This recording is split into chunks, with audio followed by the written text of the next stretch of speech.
hit subscribe.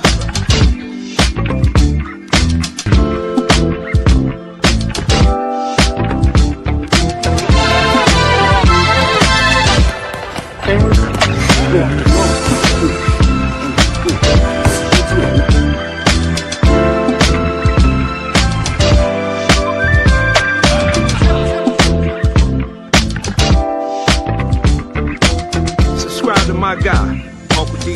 Tell him Big Bass sent you. Spurling. I'm an attorney here in Houston, Texas, an advocate for black men, largely because I am a black man. I'm a black father. I have black sons. Hey, man, I do what I do.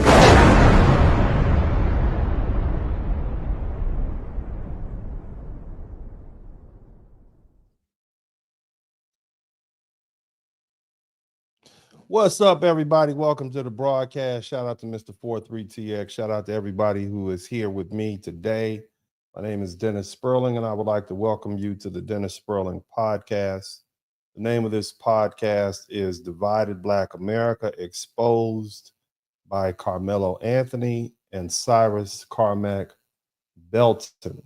Now, undoubtedly, many of you have seen me over the past couple weeks discussing Karmelo Anthony's verdict with my good friend Willie D of the Geto Boys. And as you can see, it's been highly contested. A lot of people agree with Willie D. A lot of people agree with me. And a lot of people disagree with both of us in a very vehement manner, very angry. Somebody typed angry in the chat room. You know, a lot of people came to my page because of that conversation and they became subscribers. And I'd like to welcome you all to this page. And, you know, so I want to, you know, whether you came here because you agree with me or disagree with me, wanted to hear more, wanted to challenge me, I'm glad you're here. And this page isn't for people who just want to hear what makes them feel good. I'm not going to make you feel good on this page. Not all the time. I promise you I'm going to be accurate. I promise you I'm going to tell the truth. Okay, but this page is for people who want to deal with facts, law, history as written, culture as accurately interpreted, and the uncomfortable truth. That's why they call me the Blizzard King, because I tell the cold hard truth. I've been doing it for years. Another thing you all should realize is that I got to 100,000 subscribers without any viral videos, which means the people who've been here have been getting a steady dose of truth and accuracy for a long time. Okay, and so this is the first time any of my videos have gone viral, and it's really not my video, it's Willie D's video, and it's a controversial subject. And I just went on there to do what I normally do, and that's just speak the truth. Now, let me explain what's really happening. And this Karmelo Anthony verdict isn't just about Karmelo Anthony. It isn't just about Austin Metcalf. It isn't about Willie D, and it certainly isn't just about Dennis Spurling. Okay, what you're watching is the great Black American divide being exposed in real time. This case has forced Black people to look at two different ways of thinking. Black people, you know, and see, one way of thinking says the system has always been unfair to Black people. So when a Black teenager is accused of killing a white teenager, I'm automatically suspicious, right? That's how. And then you got the other way of thinking says, yes, the system has been unfair to Black people, but we still have to look at the facts and the law and the evidence and the consequences. And that's the divide. And that divide is bigger than this one case. On one side, you've got Willie D. Willie D is speaking for a part of Black America that sees this case through history, distrust, race, and anger. Okay. And I'm not going to sit here and act like that position came out of nowhere. Black people have seen police lie. We've seen prosecutors overcharge. We've seen judges get it wrong. We've seen juries get it wrong. We've seen Black defendants treated more harshly than white defendants. So when Willie D says Black people don't trust the system, that's not crazy. That's coming from real history and real lived experience. But here's why I'm different. I'm Black too. I know the history too. I understand the distrust too, but I'm still going to look at the law.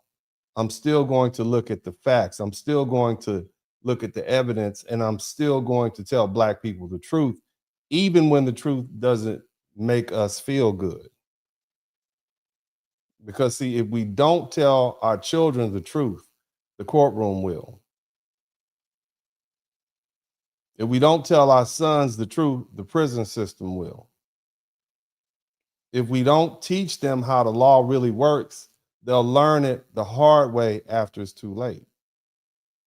So, you know, when I talk about modern Black middle class and upper middle class values, I'm not just throwing words around. Let's be very specific. Pew Research defines middle income households as households making between 2/3 and double the national median income adjusted for household size. So for a 3-person household, that means that roughly $61,000 to $183,000 dollars a year. Okay, that's the middle class range I'm talking about. And when I say upper middle class values, I'm talking about people who are above that range or moving toward that range through education, marriage, property ownership, business ownership, professional works, stable family structures. I'm talking about Black people who are lawyers, doctors, teachers, nurses, engineers, business owners, truck company owners. I'm talking about real estate investors, police officers, firefighters, accountants, managers. I'm talking about skills trades people like lumberjacks, HVAC, plumbers, electricians. The fastest growing group of millionaires in America are blue collar workers. So shout out to all the blue collar workers. Those are the trades people I'm talking about. And I know I missed a few welders, especially the offshoremen. I'm talking about people who've got mortgages, car notes, retirement accounts, children who are in college, children in private school, and families they're trying to protect. And here's where that matters. The Black community isn't the same place that we were in the 1960s, and the 1970s, or even the 2000s. See, Pew reports that in 2000, only 14.5% of Black adults 25 and older held bachelor's degrees. By 2024, that number is almost doubled. Now you have 27.7% of Black people who hold bachelor's degrees. And that means that millions more Black people have college degrees now than they did a generation ago. And that changes how people think. It changes how you see the world. Okay? It changes how people vote. It changes how people raise children. It changes how people talk about crime. It changes how people look at responsibility. You understand what I'm saying? It changes how people look at the justice system. You want a little bit more justice when you're riding around in that fancy foreign car that's paid for. You want a little bit more, a few police officers, more police officers in the community when you got that $500,000 house and all that expensive furniture, don't you? Okay, it doesn't mean that you trust the system blindly. It means they understand that emotion alone isn't enough. And that's why this case has exposed such a deep split. A lot of Black people still look at every racial case involving a Black plaintiff or a Black defendant or a Black victim or a white victim versus a white defendant or a Black defendant. They still look at it through that racial glass. Okay? They look at through that lens of protest culture. Somebody type protest culture in the chat room. Somebody type protest culture in the chat room. They call it counterculture, call it protest culture. And that way of thinking became very popular after the 1960s. It says the system is racist. So every outcome that hurts Black people must be viewed with suspicion first. And again, I understand that, but there's another Black tradition that's older than that. There's an older Black American tradition that believes in discipline, marriage, education, church, business, ownership, land, property, self-control, respectability, hard work, service, patriotism. And see, that tradition didn't mean Black people were weak. It didn't mean Black people accepted racism. It meant Black people understood that you had to build power, protect your name, protect your family, and stay out of situations that could destroy your future. And we need to be honest about what changed. See, I want y'all to listen now. And again, I always tell my people, all you folks who are new here, if you learn something, you should earn something. You don't owe me anything. Matter of fact, I'm here because I enjoy doing this and I enjoy speaking to people.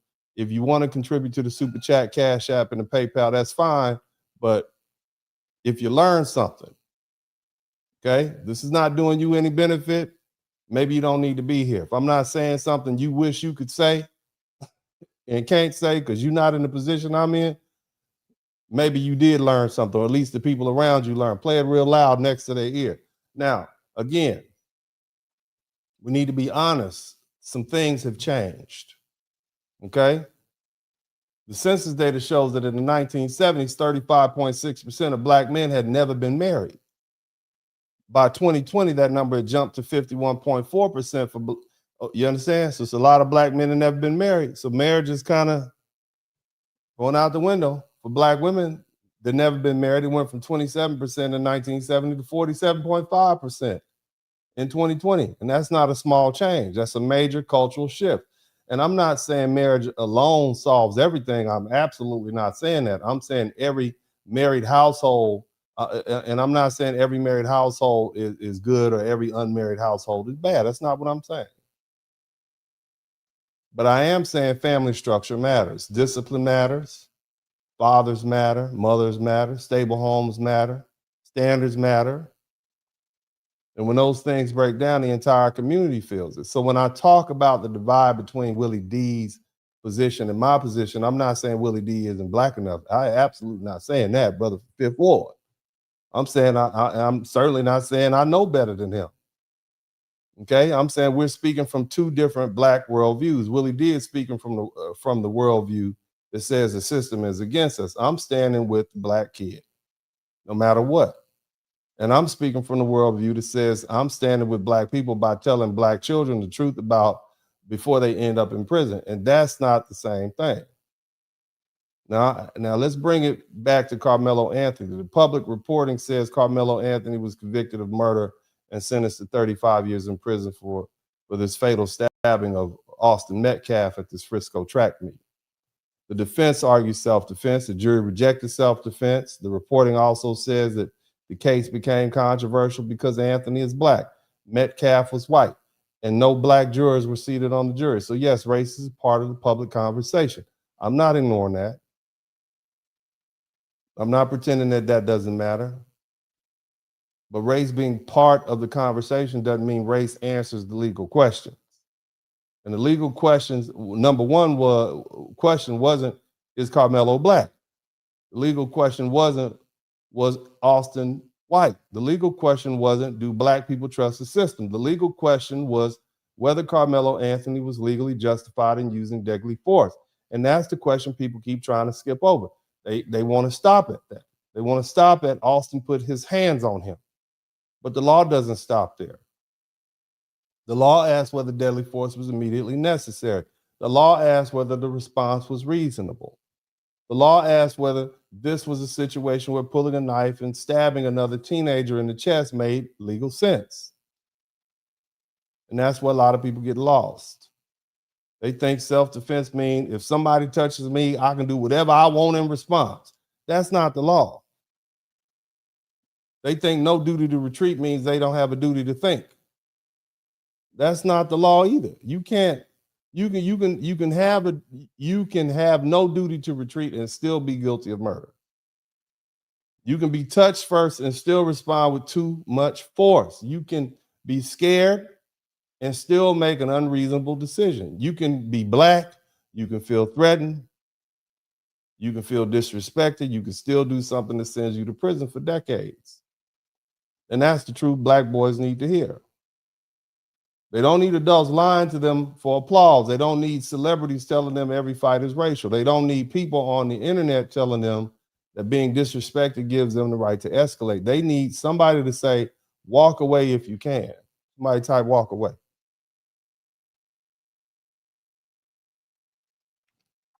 They need somebody to say your pride isn't worth your freedom. They need somebody to say your emotions can't control your emotions can't control your hands. They need somebody to say if you carry a weapon, you better understand one bad decision can turn you from a student into a defendant. And let me be clear, that message isn't anti-Black. That message is pro-Black survival. Okay? I'm not trying to help the prosecution. I'm not trying to defend white people. I'm not trying to keep Black boys. All I'm trying to do is keep young Black men alive and free. I'm trying to keep Black families from sitting in courtrooms crying. And I'm trying to keep Black mothers from visiting their sons in prison. I'm trying to keep Black fathers from burying their children and watching their sons get sentenced.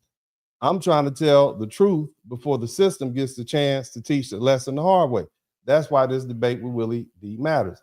It put two Black viewpoints on screen at the same time. One side said, don't trust the system, so I'm suspicious of the verdict. The other side said, don't blindly trust the system either, but I'm not going to ignore the evidence and the law just because the defendant is Black. Both of those views come from the Black experience. But only one of those views teaches our children how to survive in the world that actually exists. Because here's the bottom line. Karmelo Anthony isn't going home because people on YouTube think the jury got it wrong. He isn't going home because celebrities are mad. He isn't going home because people say it was self-defense on social media. He was convicted of murder. He was sentenced to 35 years. He's appealing, but right now, that's the reality.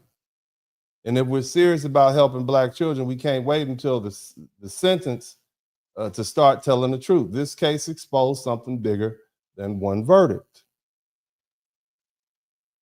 It exposed the fact that Black America doesn't speak with one voice anymore. Some Black people are still locked in the protest first mindset, where every racial conflict becomes a system versus us. The other Black people are moving back toward older Black American values. Somebody type FBA in the chat room. Education, marriage, family, discipline, self-control, emotional control, faith, home ownership, business ownership, law and order, personal responsibility. And that doesn't mean we're ignoring racism. It was much worse back then, and they still exhibited those things. And that doesn't mean we trust everybody in power. That doesn't mean we stop fighting injustice. It means we stop confusing racial loyalty with legal blindness. And see, real Black leadership isn't just telling Black people what they want to hear. And you already know, I'm not going to do that. Not over here. See, real Black leadership is telling people what they need to hear. Real Black leadership says, yes, racism is real, but consequences are real too. Real Black leadership says, yes, the system can be unfair, but bad decisions can still destroy your life. See, that's courage. We love our children, but loving them means correcting them before the world punishes them. So when people ask why this Karmelo verdict has caused so much division, shout out to Afro Thunder. Thank you for being the first person to contribute to the super chat. But again, people want to know why this is called. The answers, look, why does this cause so much division? Willie D gave the voice to the anger, and I gave the voice to the standard. Willie D spoke to the pain, and I spoke to the consequences. Willie D spoke from distrust. I spoke from law, facts, and survival. And now Black America has to decide what message we're going to teach our children. Are we going to teach them that every racial conflict is a green light to react? Or are we going to teach them that discipline, self-control, and judgment can be the difference between going home and going to prison? It's your decision.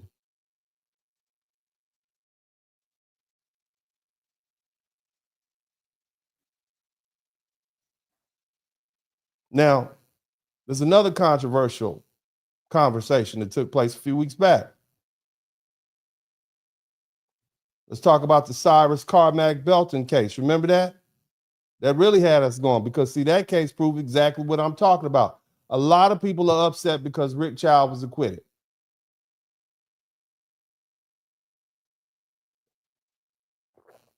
And if you only listen to the emotional reaction online, you think this was another case where an all-white jury let a non-black man kill a black child and walk away. Somebody type all white in the chat room. Somebody type all white jury in the chat room, right? That's what we believe, right? But see, that's not what happened. The jury wasn't all white. According to the reporting on the jury makeup, the jury included 3 black men and 2 black women. Think about that. Now, there were 3 white women and 2 white men and 2 jurors of other backgrounds, but there were 3 black men and 2 black women on that jury in South Carolina that acquitted Rick Chow. Some of y'all would say, oh, those people are sellouts, right? That's what you would say. You don't even know these people. So let's break that down. I want you to understand, because I said something the other day to Willie D. I said in one of the conversations, I said, an all-black jury would have convicted Karmelo Anthony. He said, nah, bro. I'm like, yes, they would. Because I talk to you all day. These are the subjects that I talk about all day. I know just what these black folk are thinking. So it doesn't surprise me that 5 black jurors, those 5 black people from that area, shout out to Brian Turner, and I want to put it in context for you. 5 black jurors sat in that jury in South Carolina. 5 black people from that area heard the evidence, listened to the witnesses, reviewed the facts, took the law from the judge, went into the jury room and voted not guilty for Rick Chow. And remember, in a murder case, the verdict has to be unanimous. For all my good spellers, only people who can spell good, type unanimous in the chat room. Unanimous verdict, 12. And this is not my opinion. And the United States Supreme Court dealt with a case, Ramos v. Louisiana, and that was a Louisiana case where a man was convicted of second-degree murder by a 10-2 verdict. They did do all kind of crazy stuff in Louisiana. So over there, they weren't even getting unanimous decision. Everybody said, this is wrong. You got to have a unanimous. They said, we can do what we want to do over here in Louisiana. I actually went to school at Southern University Law Center in Louisiana. I took the bar, passed, I got a perfect 9 out of 9 score first time I took this. So I'm very versed in Louisiana law. But anyway, the Supreme Court said no, in a serious criminal case like murder, the Constitution requires a unanimous jury verdict. And that means all 12 jurors have to agree before they can be a lawful conviction. And practically speaking, the same thing matters for an acquittal. If one juror refuses to agree, there's no unanimous verdict. And the result is a hung jury. So in the Rick Chow case, all it took was one of those black jurors to say, no, I can't vote not guilty. One black juror could have stopped the acquittal, but that didn't happen.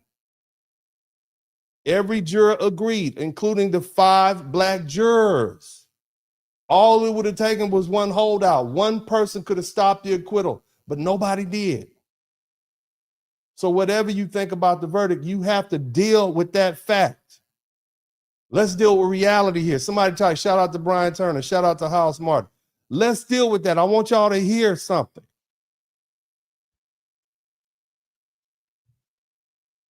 Now, I know some people don't want to deal with this. They want to skip right past the fact that 5 black jurors acted like this was just some white racist system doing what it always does. But that explanation doesn't work over here on this channel. We dig deeper into it. See, this wasn't 5 white people forcing 5 black people to go along. This was a unanimous jury that included 5 black jurors. So the question becomes, what did those 5 black jurors see? What did they hear? What did they understand about the case that a lot of people online don't want to deal with? And I'm going to tell you what I think happened. I think those jurors may have not liked Rick Chow. They may have not liked the fact that he and his son chased Cyrus for 130 yards.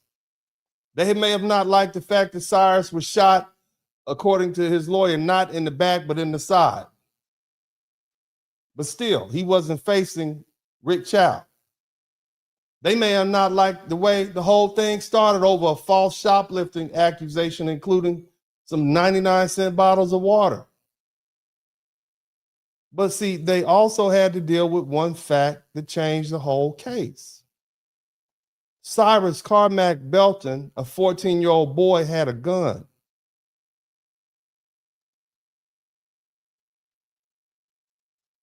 Think about that. Where is it legal in the United States of America for a 14-year-old child, unaccompanied by an adult, to be walking around with a semi-automatic handgun that he was basically, apparently, flashing online the night before on his social media page? Where is that? What law, what state is that legal? Nowhere. Now, Andy Chow, who was Rick Chow's son, was the only witness who saw what happened up close. Bias or not, he testified under oath. Cyrus pointed it at him. Maybe he was wrong, maybe he wasn't. But that was the testimony. That's what came into court. And I'm telling you, once the fact came into courtroom, this stopped being a simple unarmed black child shot by a store owner case. That gun changed everything. That 14-year-old with the semi-automatic gun, it changed everything. You don't have to like it, but that's the reality. Now, let me be very clear. The prosecution argued that Cyrus didn't threaten anyone with the gun. He still had it. The jury heard that. The prosecution argued the gun fell during the chase. We get that. The jury heard that. The prosecution argued that Rick Chow acted out of anger, not self-defense. The jury heard that. But the defense argued something very different. The defense argued that Cyrus had a loaded semi-automatic pistol and he pointed that gun at Rick Chow's son, Andy Chow. And once the defense made that argument, the jury had to decide whether the state had proven murder beyond a reasonable doubt. Listen to me. Did the defendant come up, did the prosecution come up with another eyewitness who said, oh no, he didn't point it at him? No. All they had was a testimony from Andy Chow saying he pointed the gun at me, and that created a reasonable doubt. That's the standard. It wasn't Rick Chow's job to prove he was innocent. It was the state's job to prove him guilty beyond a reasonable doubt. And they couldn't get past that reasonable doubt because there was no evidence. And apparently those 12 jurors, 5 of which were black, decided the state didn't get there. And any good criminal defense attorney who handles murder cases will tell you the same basic truth, even if they don't say it in polite company. In other words, around you non-lawyers. Somebody type 9. Anybody who's been to law school knows that that's how they refer to the rest of the world. You're a doctor, non-lawyer. You're a, court reporter, non-lawyer. Smartest man in the world, non-lawyer. You're still a non-lawyer. And so the way lawyers talk around other lawyers is different than the way we talk around non-lawyers. In a murder case, the defense often tries to make the jury believe the person who got killed had it coming, or at least that the defendant had a reason to be afraid. That doesn't mean the person literally deserved to die. Sorry to shout out to Sonia Mack. That means the defense is trying to destroy the clean victim image. They're trying to make the jury say, hold on, this wasn't just an innocent person minding his business. There was more going on here. That's insider lawyer talk. That's how these cases are often defended. The defense tries to create doubt by making the deceased person look dangerous and threatening, aggressive, or responsible for creating the situation. And in the Rick Chow case, that's the fact that Cyrus had a gun, 14-year-old Cyrus had a semi-automatic gun, gave the defense exactly what they needed. If Cyrus had been completely unarmed, this case would have looked very different. If there had been no gun, the defense would have had a much harder time saying Rick Chow was defending his son. If there had been no gun, this would have been a grown man chasing a 14-year-old boy and shooting him in the back after wrongly accusing him of stealing water. That's a very different case. But once the jury heard that Cyrus had a pistol, the defense had a path. And whether people like it or not, that gun gave a jury a reason to question whether Rick Chow or his son could have believed there was a deadly threat. They could believe that. And this is where people are going to get mad. I'm going to say it anyway. There's no good reason for a 14-year-old boy to be walking around Columbia, South Carolina with a loaded gun. Who disagrees with that? I don't care if you like Rick Chow. I don't care if you hate Rick Chow. I don't care if you think Cyrus should still be alive. I don't care if you think the shooting was wrong. A 14-year-old child, boy or girl, shouldn't be walking around in an American street with a loaded semi-automatic pistol. Look, man, when a 14-year-old child has a gun, everybody around is in danger. He's in danger, his friends are in danger, his family's in danger, the people in the community are in danger. And more often than not, when young people carry guns, the people most likely to be hurt are the people closest to them. And that's not emotion. That's not anti-Black. That's reality. Let me run some numbers down to you all. Somebody type sellout in the chat room. Let's get that language going. Somebody type sellout. Come on, let's get all that in there. Because I'm telling you something you don't want to hear, which is sad, sorry selves. Type raccoon in the chat room. I want all that. Get all that in there. Somebody type Sambo. Let's get all that in there. Huh. You don't like me saying it, and you don't like the fact that those 5 Black people acquitted Rick Chow. But let's talk about some numbers. These are people from that community. The Columbia Police reported that between 2019 and 2023, 434 people were shot in Columbia, South Carolina. And guess how old the most common age of the shooting victims were? Yeah, somebody type Oreo, 19 years old. The most common age was 19 years old. I want you to think about that for me. What that means is young people are shooting and killing other young people in Columbia, South Carolina. The violence is hitting young people. You know what happens to your body when you get shot? Huh? You never get over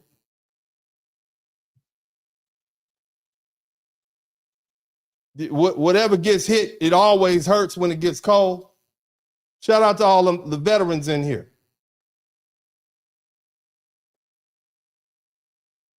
South Carolina had one of the highest gun homicide rates in America in 2023. This is what these jurors are thinking about as they sit in that room. You got a teenager with a gun. In 2024, South Carolina had 57 minors charged with murder. In 2024, and 1,644 minors accused of weapons laws violation. Did you hear that? So when people in South Carolina heard about another teenager, 14-year-old, packing a gun, flashing it on social media, they're not hearing it in a vacuum. They're hearing that against the background of what's happening right there in their communities. Let me put this in perspective. Somebody type coon in the chat room. I want to hear all that. Come on now. Who's the real sellouts? Where all you tough gangbangers at? All you do is sell dope and shoot up other Black people. Come on in. Let's get some of this. Columbia, South Carolina has 136 square acres of land, dry land. Between 2019 and 2023, Columbia police reported 434 people shot. If you spread that across the whole city evenly, That's about 3.2 people per square mile over a 5-year period. So in other words, I want y'all to think about that. In a 3 square mile, 3 people per square mile. 3 people per square, but that's the whole city. But we know where the violence usually starts off at. We know it's not spread across the whole city, don't we? We know that. Now, we use the rough black community population share compared, that's about 54 square miles. I want you to hear me. 54 square miles. So I want you to walk a mile, turn right, walk another mile, turn right, walk another mile, turn right, walk another mile, go home. That's about a square mile. That's about the size of your little neighborhood, more or less. 8 people per square mile in the black community were shot in Columbia, South Carolina from 2019 to 2023. If somebody gets shot down the street, you're going to hear about it. Imagine 8 people being shot in your vicinity within walking distance. What does that do to you in a 5-year time period? That's not abstract. That's not some national talking point. That's local. That's concentrated. That's the kind of reality that people in Columbia, South Carolina were living with. People that live there, people that vote, people that serve on juries. Shout out to Brown Eyes. These people are raising their teenagers and their same children, their grandchildren. So now you got 5 of these black people who's sitting on the jury for the Rick Chow case. You think they were hearing about teenage gun violence for the first time? This is not a theory in some goddamn college classroom somewhere in California, New York. You sitting in a movie, you sitting in a television studio. This is the reality that these people are dealing with. They're hearing about people from the city where hundreds of people have been shot in a 5-year time period, many of which they know.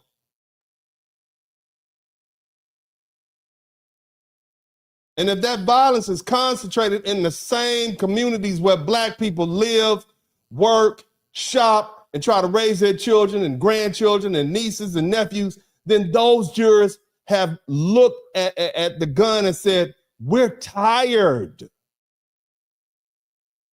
They've looked at it, look, not because they like Rick Chow, and certainly not because they hated Cyrus, but because a 14-year-old boy with a gun isn't normal. And people who live around that kind of violence know exactly what it means. And that's why I believe those black jurors looked at that case differently than you folk online. Those jurors weren't just looking at race. They were looking at life in their community. They were looking at crime. They were looking at guns. They were looking at teenagers with semi-automatic weapons like it's a war zone.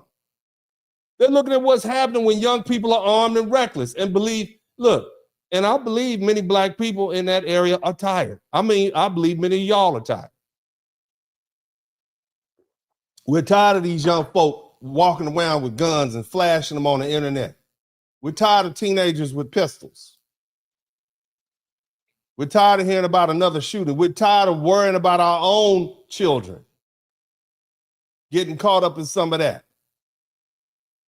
We're tired of seeing our black communities be destroyed. We're tired of people excusing that behavior that puts everybody else at risk. Now, some people are going to hear that and say, Dennis, you blaming Cyrus. No, I'm not. I'm not saying Rick Chow is a hero. I'm not saying Cyrus should be dead. I'm not saying any of that. I'm not even saying I like the verdict. I'm saying I understand how 5 black people on that jury got where they are.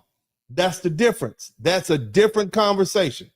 Understanding the verdict doesn't mean celebrating death. Understanding the verdict and understanding the black people who were on that jury who voted to acquit Rick Chow doesn't mean they don't have compassion for the family.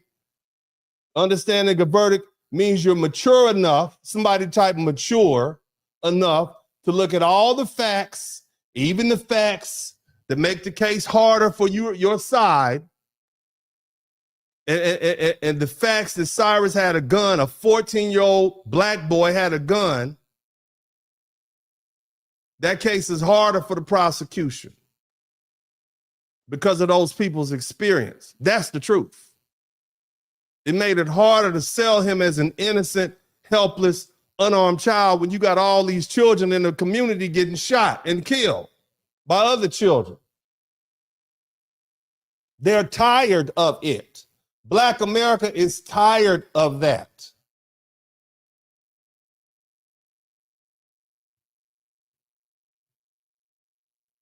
And that gave the jury a reason to say we may not like what happened, but we're not convinced beyond a reasonable doubt that this was murder. We know what these kids are doing. It's not unbelievable that he would pull a pistol out and aim it at this boy. We know what's going on in this community. Why you think he was packing a gun in the first place? This is what's going on in the jury. This is what the jury talking about. And see, that's what people don't want to deal with. They don't want to admit that black jurors can be tired of crime too. We're not pro-crime in the black community. What kind of fool thinks that?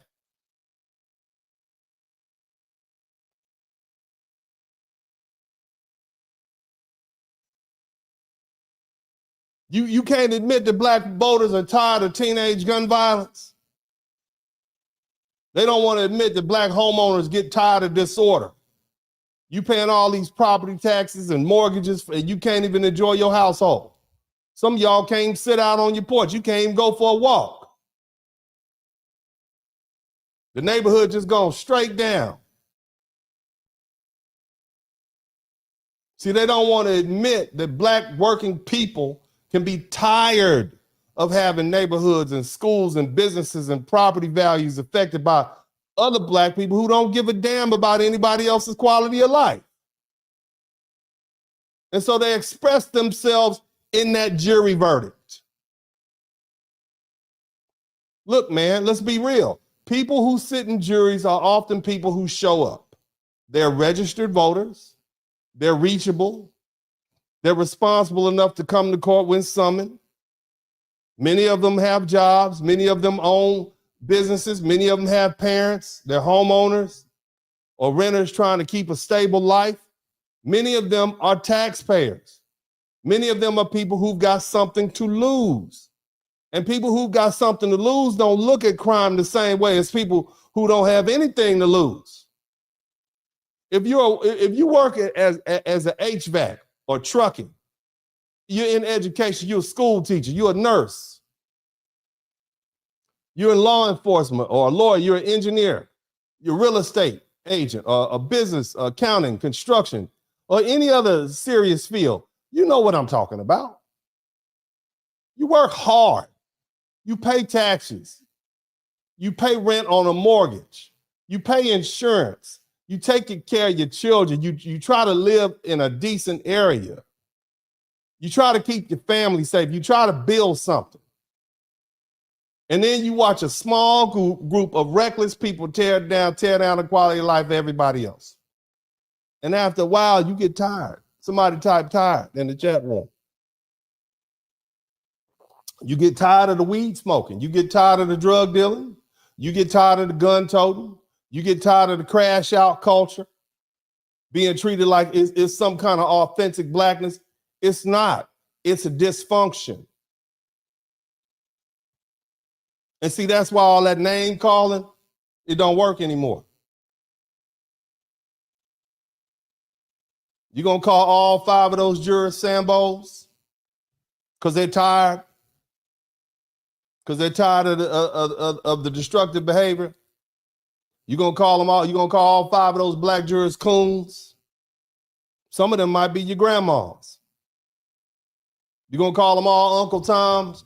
Because see, it's possible that those were just black people with a different value system. It's possible that they heard the evidence and said, we're tired of 14-year-olds with guns.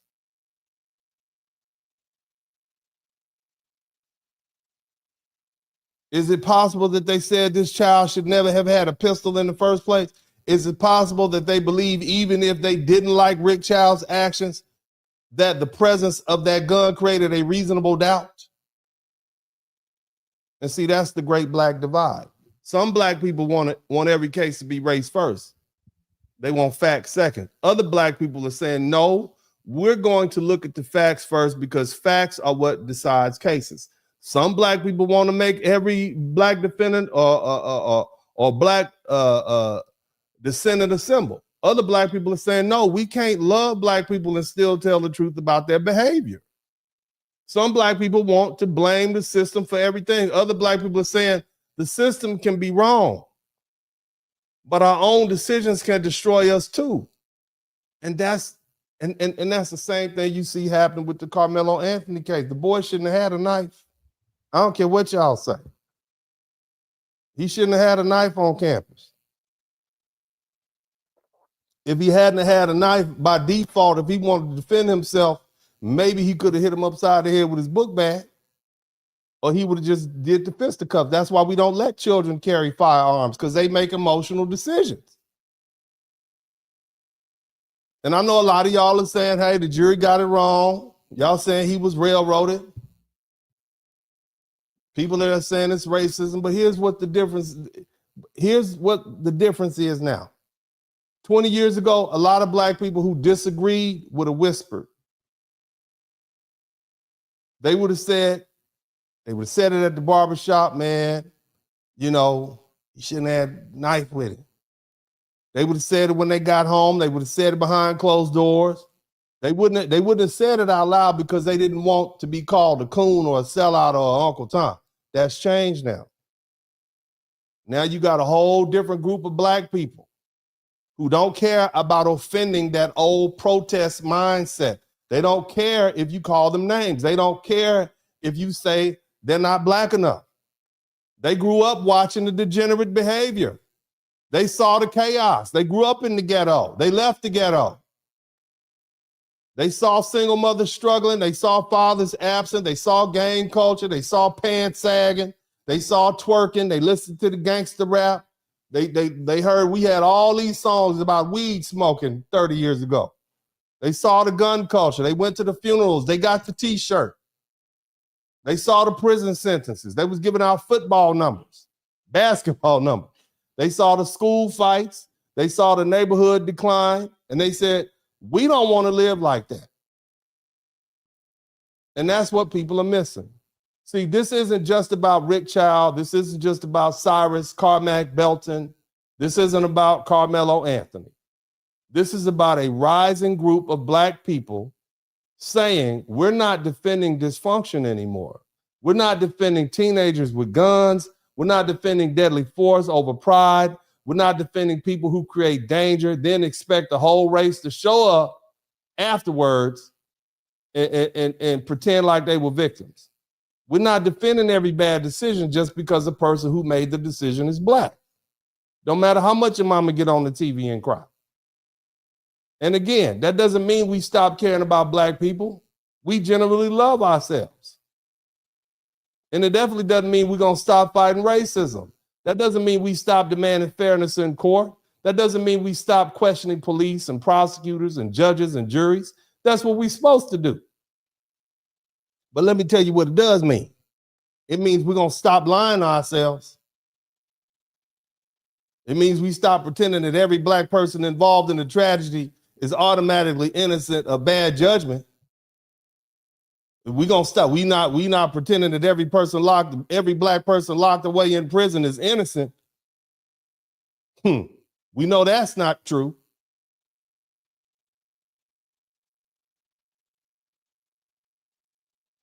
And we certainly, it means we stop pretending that guns in the hands of children is normal. That is not normal. It means we stop pretending that the community can survive if we keep excusing the same behavior that's been destroying it over the past 45, 50 years. So when people ask why Rick Chow's jury acquitted him, don't just scream racism and move on. Deal with the real facts. Deal with the fact that the jury makeup. Deal with the fact that it was 5 black jurors on that jury. Deal with the gun, the semi-automatic gun. Deal with the burden of proof. Deal with the self-defense argument. Deal with the crime stats in South Carolina and what was in the background context of what those black people in Columbia, South Carolina have been experiencing. All them young people getting shot.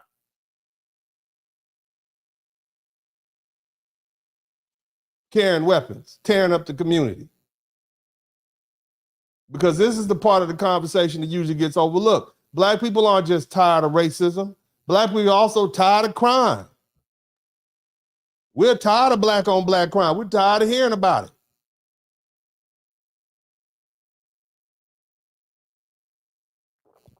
Black people aren't just tired of police misconduct. Black people are tired of young fools with guns. Black people aren't just tired of unfair courts. Black people are also tired of going to funerals and prison visits and putting money on the books. We're tired of unsafe neighborhoods and can't even go visit your cousins like you want to. We're tired of children who think carrying a pistol makes them grown. And that's why this divide is growing. One side is still trying to shame everybody into silence with words like coon and Sambo and Uncle Tom. And the other side is saying, shh, you call me whatever. You call me whatever you want, but I'm going to protect my children, protect my property, protect my peace, and tell the truth. And that second group is getting louder and more educated and more financially stable and less afraid of being insulted. And that's why the old tricks aren't working anymore. You can't shame people who've already moved past needing your approval. You can't control people who aren't scared of your insults. And you can't force successful, stable, responsible, rich black people who are in the middle class, upper middle class, or rich to defend the chaos going on in the ghetto. That's the message that these cases are sending. That's why the message from Karmelo Anthony, this Karmelo Anthony debate, and that's and the message a lot of black people don't want to hear. Black people, black America is changing, and people are tired of the dysfunction, and we're not whispering about it anymore. Now, somebody type now in the chat room. Y'all done got my blood pressure up. Praise Moses. Y'all done got my blood pressure. As always, I have some video footage I'd like you all to review with me. Somebody type now. Somebody type now in the chat room. No, let's get to somebody type kind of put the coon in the chat room. I want to hear that. Raccoon, Sambo. Come on, put all that in there. Let's get all that up in there. I want it all in. Yes, I want you to get it all up in there. I want all of that, which is sad selves. Somebody type great black divide in the chat room. Somebody type great separation in the chat room. That's where we at. The great separation. Black people are rejecting this degenerate behavior. You don't have to like it, but it is what it is.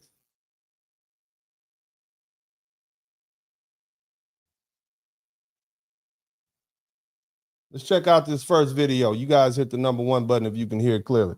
Make sure you subscribe to the channel. He getting punished for what he did, and I didn't agree with the murder. I thought manslaughter. But I did say this to my chat. I study up on laws, and if we're going off the law, if you look up Penal Code 1931 and 1932, it was never going to be self-defense. It does not fit the criteria for self-defense under Penal Code 1931 and 1932. Now, then you go back and look at the statute of Now, this young brother is referring to the Texas Penal Code 1931 and 1932. It talks about the use of force and when you have the right to use, you respond in self-defense. That's what he's talking about. So this is a young brother. It looks like he's in his late 20s, early 30s. And then you got another young brother in a hoodie who's going to give a commentary on it. These are young men saying this. All right. So let's keep listening. Not statute limit. You go back and look at the stand your ground law. There is no stand your ground because it didn't happen in his home, his business. Exactly. So there was never going to be stand your ground. If it would have happened on his front door, then yeah. But it happened in public at a public school, and you killed him. whether you meant to do it or not, I believe he made a mistake. I don't think he did it on purpose, but the fact is that boy laying on that ground dead, you have to pay the consequences. Shout out to Just for My Sense. Again, if he didn't have the knife on him, he wouldn't have been able to use it. That's why we don't want children walking around with knives and guns. You see, therein lies the problem. We know children who don't have fully developed brains do crazy things. This is why we don't have our children having access, and we teach them better. This is part of the problem. Somebody type parenting in the chat room. Consequences for that. I agree, manslaughter.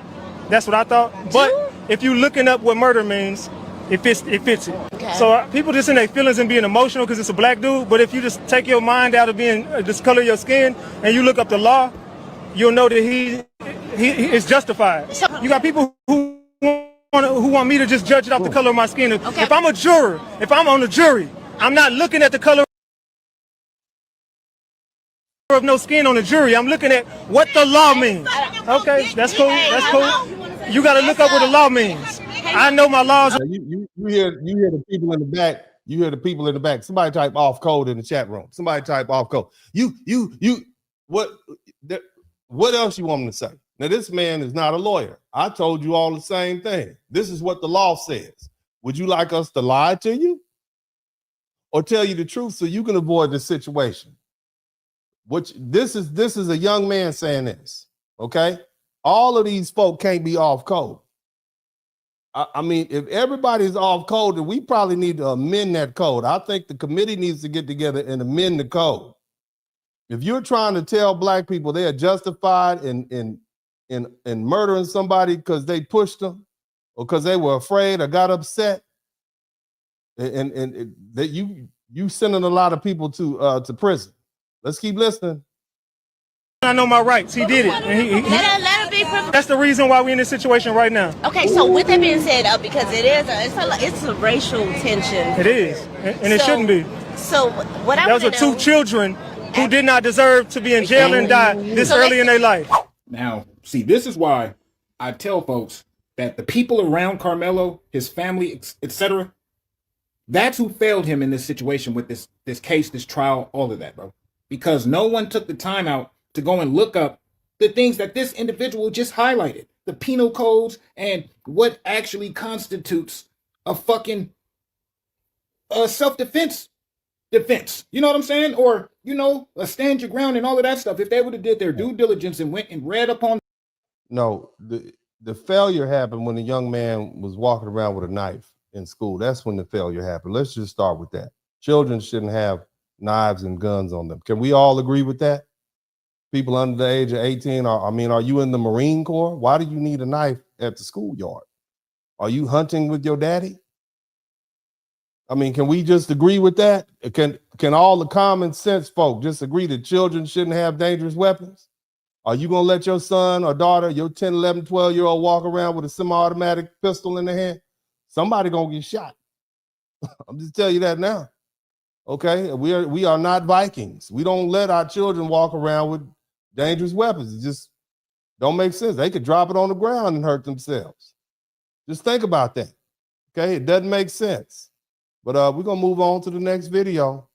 Somebody type coons and sellouts in the chat room. I know that's how you feel. Because it's not nobody to tell your ears are burning right now. You're angry because you're not hearing what you want to hear.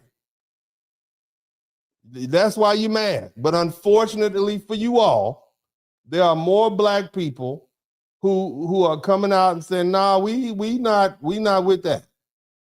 Because we grew up in the hood. We grew up in places like Chicago and Detroit and Los Angeles and Atlanta and Dallas and all these big cities back east, up north, and out Oakland. And we see what happens when you get out of. That's why we left some of those places. It was crazy. You can't let people get away like that. And that's why people are tired. Black people are tired of the degenerate, destructive, violent behavior. New Orleans. Next video. Let's keep looking.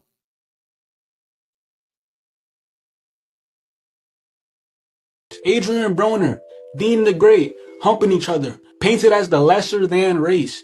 Do you know what that does? To outsiders who don't have any idea what we are, it makes them already have a stigma on us. Yo, bro, I mean, look at it. These are young people. These are young people. These young men probably no more than 20. They got to be under 30 years old. And they're saying they're tired of the degenerate behavior. This is what's going on in Chicago.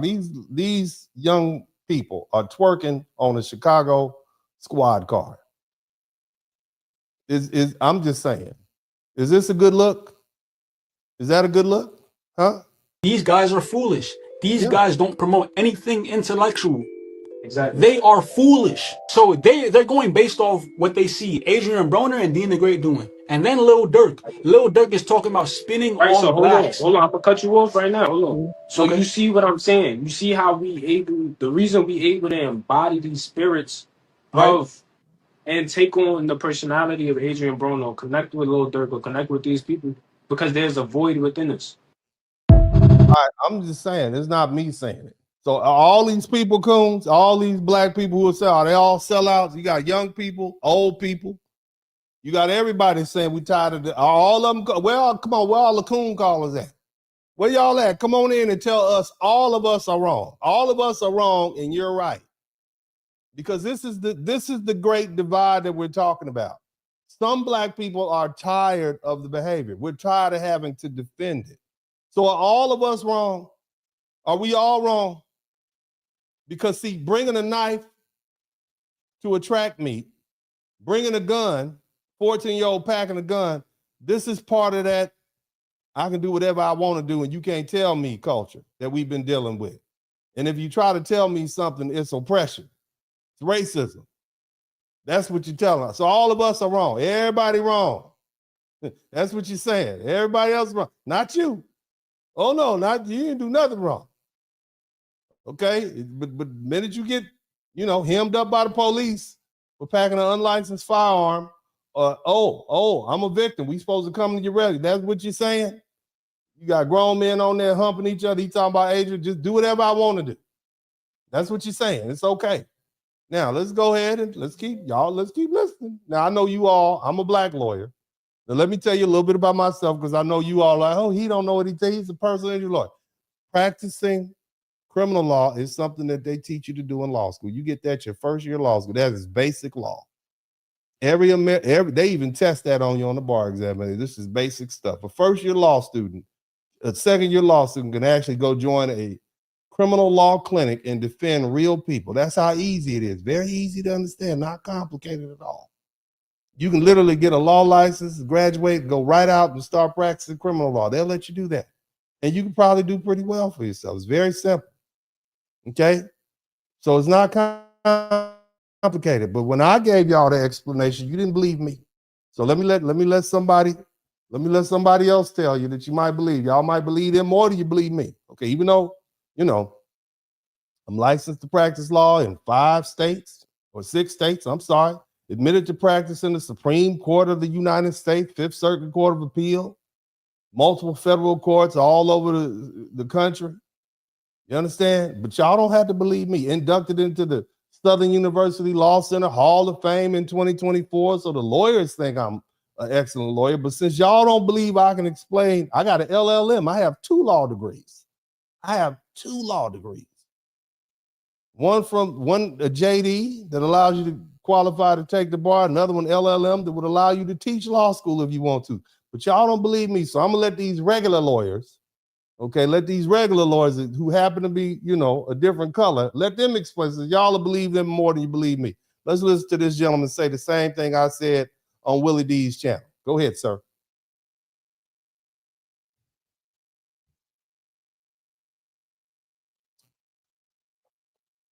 Mm-hmm. Can y'all hear the sound? Are y'all listening?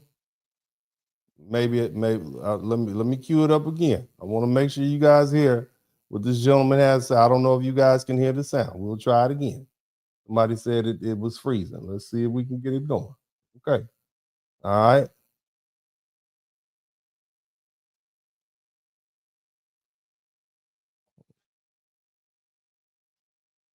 There are different components. The argument that Karmelo Anthony was there and he shouldn't have been there. Well, that's okay, but it's not your bleachers. You don't get to throw people out because of intent. That's an argument that you're going to see the defense make. Why did the eventual victim in this case decide that it was his role to kick him out? And then there's a tussling back and forth. And then, unfortunately, Mr. Metcalf did seemingly start the fight, so to speak, right? He was what we might call the aggressor.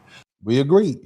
Metcalf was the aggressor. He did put hands on her first. We agree with that. That's what I said too. I'm saying the same thing he's saying, but y'all don't believe me. I'm not white enough for you all, right? Is that the problem? I need to be white. Okay, so I know how you are. Go ahead and keep listening to him. And pushing him out or grabbing him and touching him. So under Florida law and also Texas law, and when you're the aggressor, when you first start the fight, so to speak, you may lose the protection. If it was Karmelo. I apologize. This man looks just like Colonel Sanders. Doesn't he look like Colonel Sanders? With the white hair and the goatee. All he needs is some glasses and a bucket of fried chicken. But anyway, let me get back to the business. We started Karmelo Anthony. Now we get to say shifted because if Metcalf was the one who started the fight, now can Anthony respond to defend himself? We know he can. And then as was mentioned a moment ago, are you supposed to bring a knife to a fist fight? No, you're supposed to bring a gun. Are you supposed to what? Bring a knife to a fist fight. Now, when I said that, you all got mad. Well, now, when Colonel Sanders says it, you're good, right? That's what it is? Is that what's going on? To a fist fight? Absolutely not. But if you're there and starting to get attacked, which is what the defense is going to say, can you defend yourself? And what they're going to say is, Anthony he need to wait until the first nasty strike, the first injury. He can presuppose what might happen, and he's allowed to defend himself. But again, really a tough case because it really is in the middle, and we're talking about two 17-year-olds and not making fun of it, but neither of which were acting with real good reason. We joke and say that a male brain isn't fully developed until 25. Not just male brain, sir. Don't just put that on the men, the women either. Okay. And unfortunately, the tragedy happened probably because of a mix of testosterone and immaturity that brought these two boys together. That's why we don't let kids walk around with weapons. That's why we ban weapons from schools. And we have an age requirement for enrolling in the military. Okay. So again, as you heard Colonel Sanders, the Colonel Sanders lawyer said the same thing I said. Okay. You can't bring a knife to a fist fight. Now, y'all got mad at me. Go call Colonel Sanders a coon. Okay, all the lawyers in America can tell you this is some basic law. It's what the law book says. Okay, self-defense has to be proportional, ... But you don't have to believe me. Next time you go get you some Kentucky Fried Chicken, you'll remember what the Colonel Sanders lawyer said, and you'll remember old poor Uncle D tried to tell you. But this is why lawyers charge. This is why we charge by the hour, because y'all don't believe nothing. Okay, don't waste my time. All right, but let's move on to the next video. Let's keep on looking. See what else people have to say. Here's another one. Keep listening.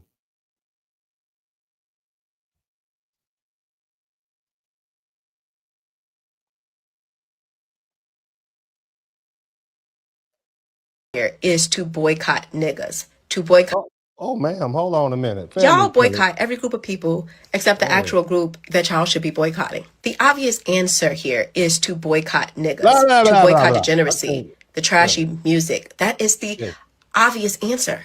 Y'all heard the blah, blah, blah. That's so that YouTube won't hear me saying the N-word. Somebody type family friendly. We can't have, she just too cute to be throwing the N-word out like, ma'am, don't throw the N-word out like that.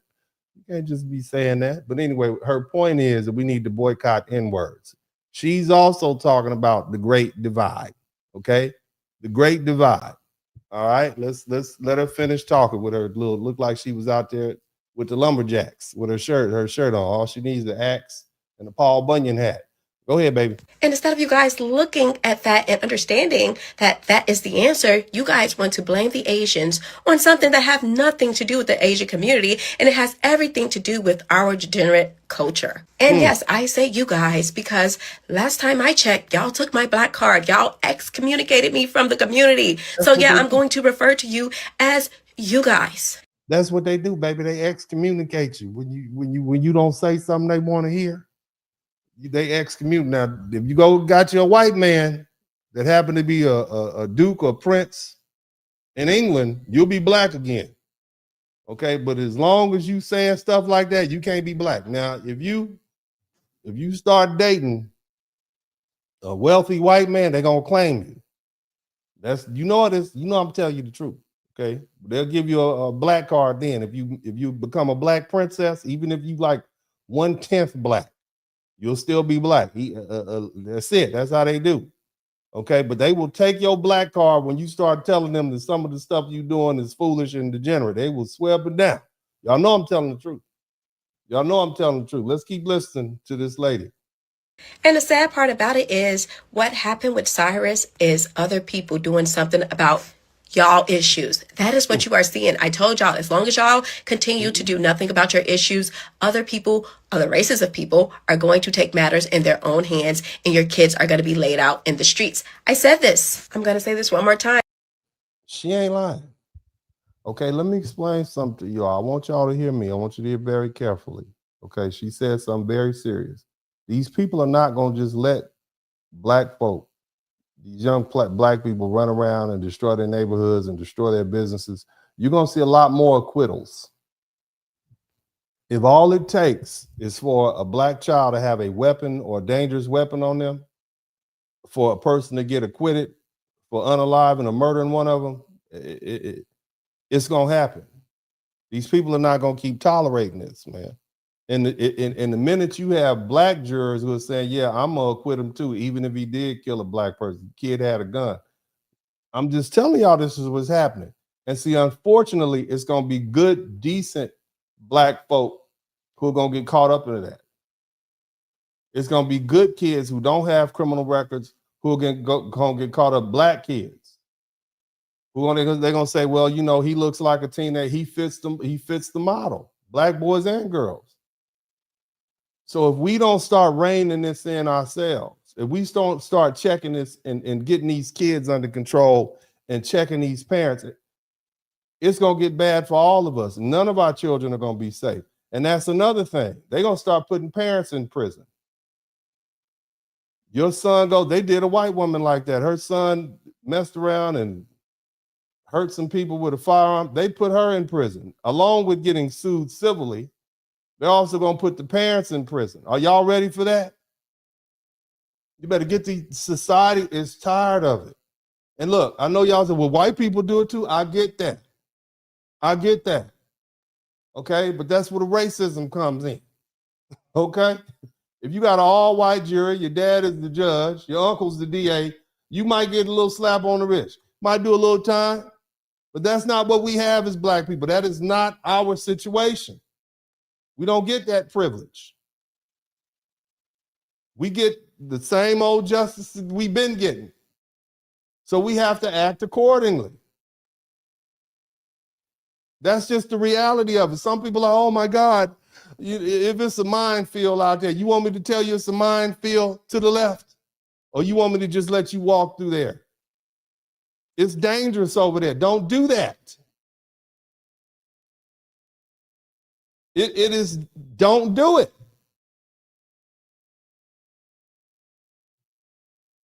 Very simple, understand. Hey, you know what? If you walk in that cage, there's some lions over there that's going to tear you up. Don't do it. And if you walk in there after that, that's your fault.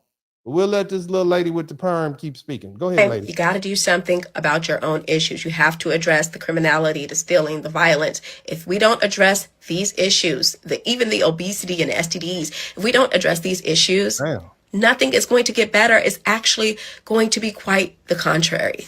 Yeah. And see, the other thing is some black people just don't care no more.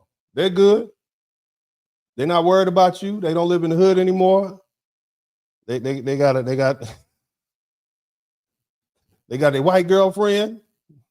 They live in a Latino neighborhood. They don't care.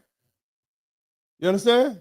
This is not a community effort anymore. Black folk don't even live around each other like we did before the 1960s. It's another something I'm going to address in here somewhere. Let's keep listening.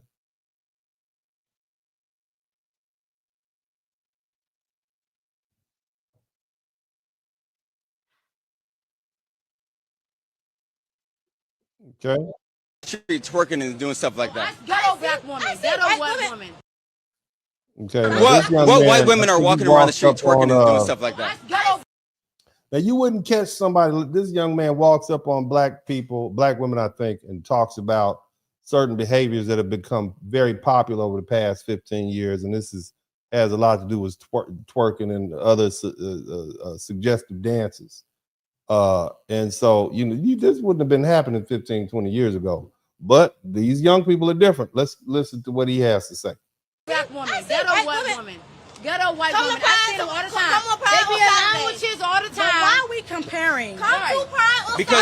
Because white women don't act like this. Yes, they do. Where? The ghetto ones, not Where? the wolves. Come to Pride on Saturday. So- You gonna see all the white bitches shaking their ass. You I gonna can see ask her. everything. No shame. I can ask a white kid party at the Marcella right now. They Trucking probably her don't want to ass. be in it. What's What's the the comparison? Because it could be Well, white and white black. girls don't have rhythm and they don't even know how to twerk. Right. But they still be out here enjoying with us and we'll be twerking. What's wrong with all that? Now I live in Texas, and I've passed through enough trailer parks to know it's some degeneracy going on in the trailer park too.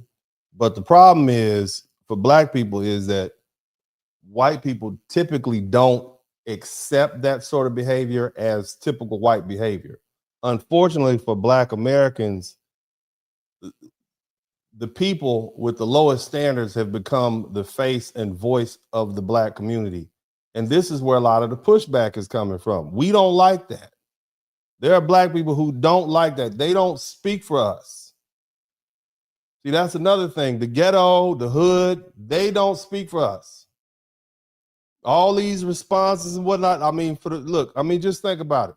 The other day with Willie D and myself, the reason why that video is so shocking to so many people, because that's probably one of the first times you've had an attorney, a well-trained, mature, 50-year-old father, homeowner, lawyer, responsible, black man, educated, speaking with another black man who's a world-renowned rapper.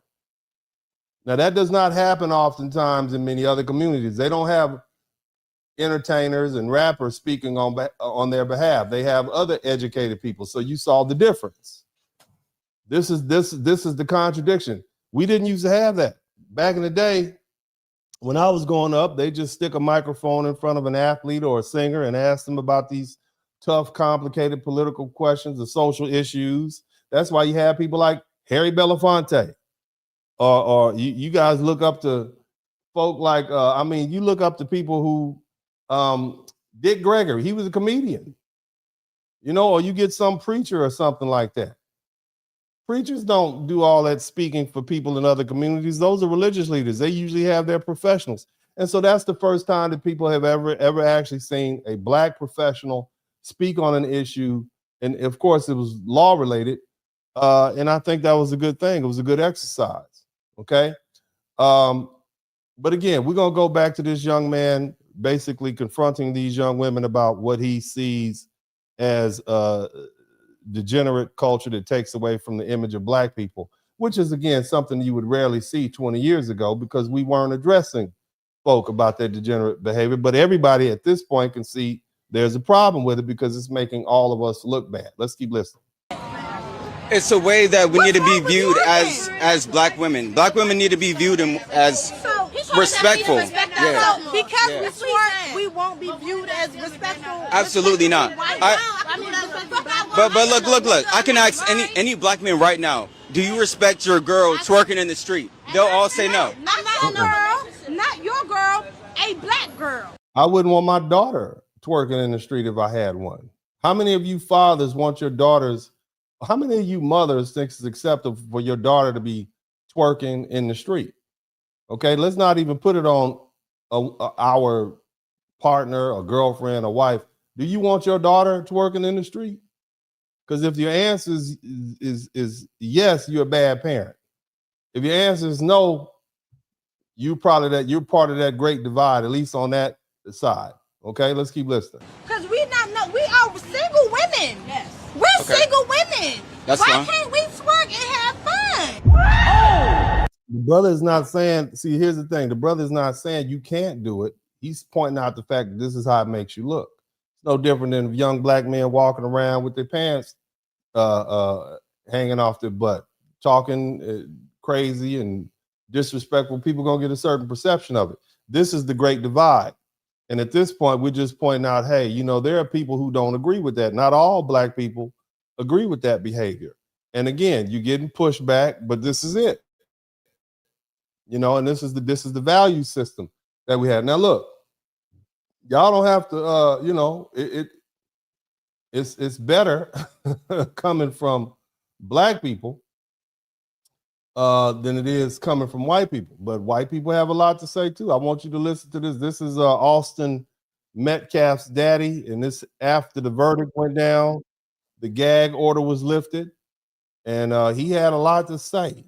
Okay, I'm gonna let him go ahead and roll through it. Look, I get it. His son died. I'd be saying a whole lot more than that. And the truth is, if it was my son, I would want Karmelo Anthony to get a whole lot more than 35 years, especially since he'd probably be eligible for parole in 17. But we're going to let this man talk. And, you know, this is his son that was murdered. You know, how would you feel? What would you say if you've had a gag order for a year and a half? But again, he's gonna say some very bigoted, racist stuff. Okay, and we don't like it coming from them. We don't like it coming from black people, but you're definitely not gonna like it coming from this guy. Listen to him. You don't even know who your daddy is because 78% of you don't have your father in the home anymore. You got baby mamas running around with 8 kids so they can get EBT cards to feed you all. You think I'm being racist? No, I'm being real. Now, the truth is, sir, and I know you're upset, there are more white people on EBT and welfare than black people. I get that. And the other thing is you have to understand, and again, I know you're upset, your son was shot, but it's not all black people, okay? Is your son and that young man had some sort of altercation, and the truth is that your son shouldn't have put his hands on the young man. Let's start with that. I get that. The other boy should never have had a knife on him, and he certainly should haven't used that sort of excessive force. But again, you know, and I empathize with you. I definitely don't want my son to get into some sort of skirmish and end up getting stabbed. But I also tell my sons to keep their hands to themselves. But let's let you keep talking. I know you're angry. I'm gonna give you some airtime. Here we go.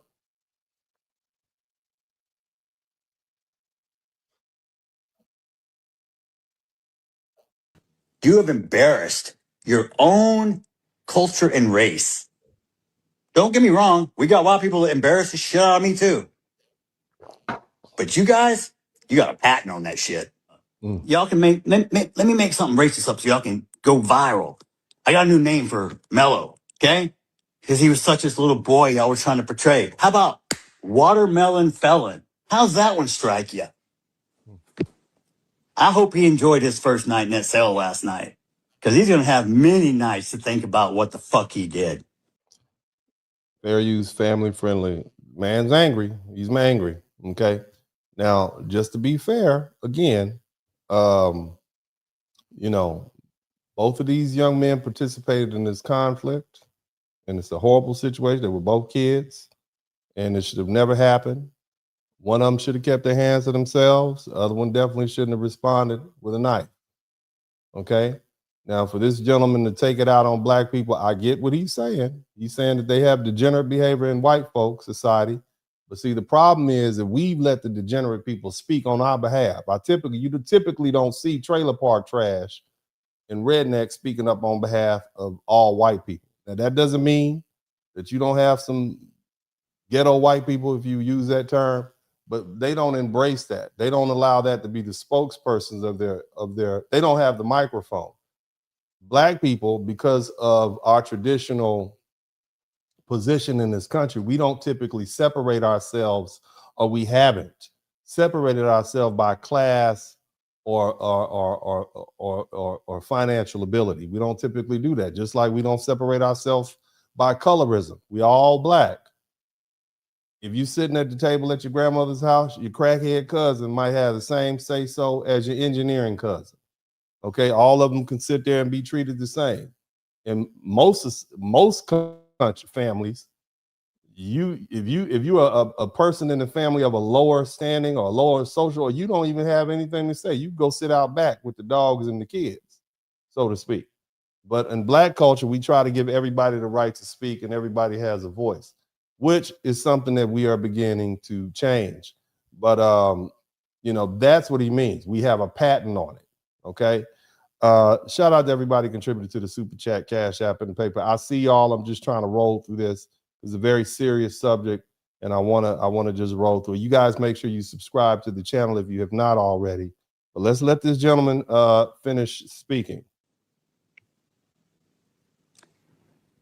Because 400 years ago, someone actually sold you to us, and we took you over here and put you to work.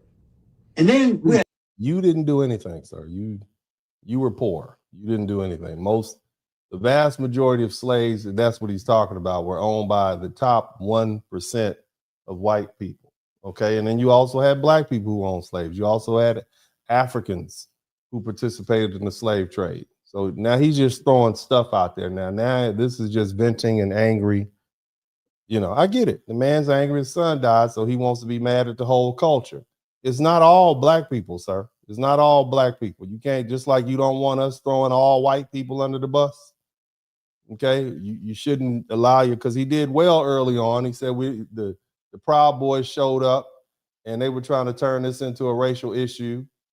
And you know, he said, no, you're not going to turn my son's death into a racial issue. He did well a year and a half ago, but whatever. I guess he's angry now. And I understand why the man's angry. He lost his son. I get that. And then there's been a lot of mean, horrible things said about him and his family and his children. But this has been a highly contested matter. But at some point, we're going to have to try to figure out how we're going to live together in this country. Okay. Now, some people just want me to let the video play. I'm not going to do that. Okay. I'm not. If you want to see this video, you can go over there to social media, Instagram, or wherever, and you can look at it for yourself. Here, we're going to put it in context. I'm not going to let anybody rant. Okay. So be offended if you want to. I'm not going to let it go like that. On top of that, YouTube might demonetize me for that. Let's keep going. a civil war to free your ass. And now you want to talk shit. Oh, I've been so oppressed.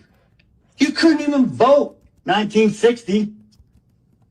That's not true. Black men could vote way back before white women could vote. White women couldn't vote until after black men.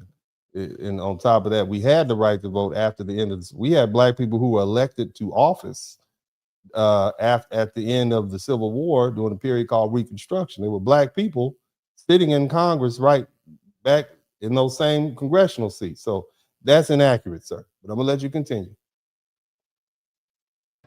Look how far you've come. Look at all the free shit we give you. Free? I think it's cost a lot in blood and treasure. You have black people who have participated in all the wars, and many of our ancestors were here before your ancestors arrived, just so you know. And I'm not just talking about the Africans. I'm talking about Native Americans, because black people, by generally speaking, are an amalgamated people. We have white ancestors, but we were here before your ancestors in many instances. Go ahead and continue, sir. Go ahead and continue. You're not oppressed. You're fucking entitled. Yeah. So yeah, he's very angry. Again, I understand why the gentleman's angry. His son was murdered, and you know his family was drugged through the mud. But the bottom line is, it's not all black people. Just like you don't want to throw all white people under the bus. At the end of the day, these were two children. They got into a fight, and you know they both participated. One of them pushed the other one. He shouldn't have done that, and the other one overreacted. Period. And it's totally it's unfortunate. You got the Karmelo Anthony was sentenced to prison, and that's what we do in a civilized society. It's not really much more we can talk about, but we'll move on to the next video. You guys hit the #1 button. But again, it's the degenerate behavior. Okay. It's degenerate behavior, and whether you're a good kid or a bad kid, this and for all intents and purposes, Karmelo Anthony didn't have a criminal record. He hadn't done anything prior to this. Okay. but we still have to deal with the fact that he too was touched. Just like some of your kids, you didn't raise your kids in the ghetto, but they still do ghetto things. Some of our young professionals think it's okay to try to, you don't know if you want to be an engineer or a gangster. You don't know if you want to be a school teacher or a stripper. Some of the school teachers can do twerk better than the strippers. Not that I would know, of course. I'm just saying, okay? So where'd that come from? We have to begin to ask ourselves that. Now, again, it's not just white people saying these things. It's other black people. Listen to this cat. He's interesting.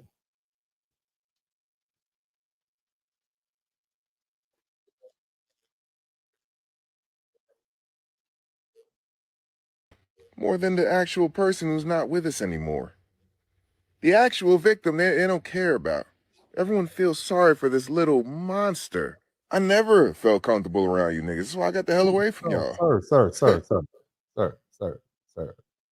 Just because you have on that cowboy hat, and I know cowboy hats, that's not a real one. That's something you picked up at the local Walmart, but they don't like you either, okay? I'm just saying, young brother, they don't like you either. So, it's interesting, okay? You can try all you want, but you're still one of them, meaning you're one of us, okay? So don't try to distance yourself from the group. I hate you. And when you move in, that's what they looking at you saying, they hate you too when you move into their neighborhoods. I'm just pointing that out, sir, respectfully. Y'all think this is a game, like, oh, you're just saying this for likes and clicks. No, I'm not even near you niggas. My kids don't go to school with you niggas. This ain't. Sir, you are one of the N-words. Why do black people do that? Why do black people say, I don't even live one of you all? You are them. When you say, I don't live around you, you brought them with you. You are them. When white people see you, they like, man, we got to move because you're one of them, sir. I'm one of them too. You can't get around that. You think they see you any differently? I mean, you got the, little, I date a white woman mustache on, praise Moses, but you still one of them, brother. You can't get around them. They can't get away from that. I bet you won't go to Vidor, Texas. They're going to put you out too. You got a family reunion in Vidor, Texas. Don't go. Get some gas and keep moving like the rest of us. Let's let the brother finish. For likes. This is for real. Like growing up, when my friends would come over, hey, my dad would check them at the door. Listen, man, you got to take that do-rag off. This do-rag ain't allowed here. My dad didn't like do-rags. Mm-hmm. Because he watches the news. He see who's doing the killing. Mm-hmm. Take that do-rag off before you come over. And that's all. Like, and when I was a kid, I didn't understand. I'm like, why is dad like this? What's going on with dad, Ma? Why is he tripping? Why is he embarrassing me? My mom sat me down, told me a story. Listen.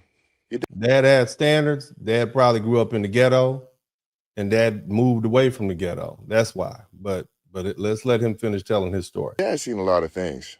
What do you mean, Ma? What happened?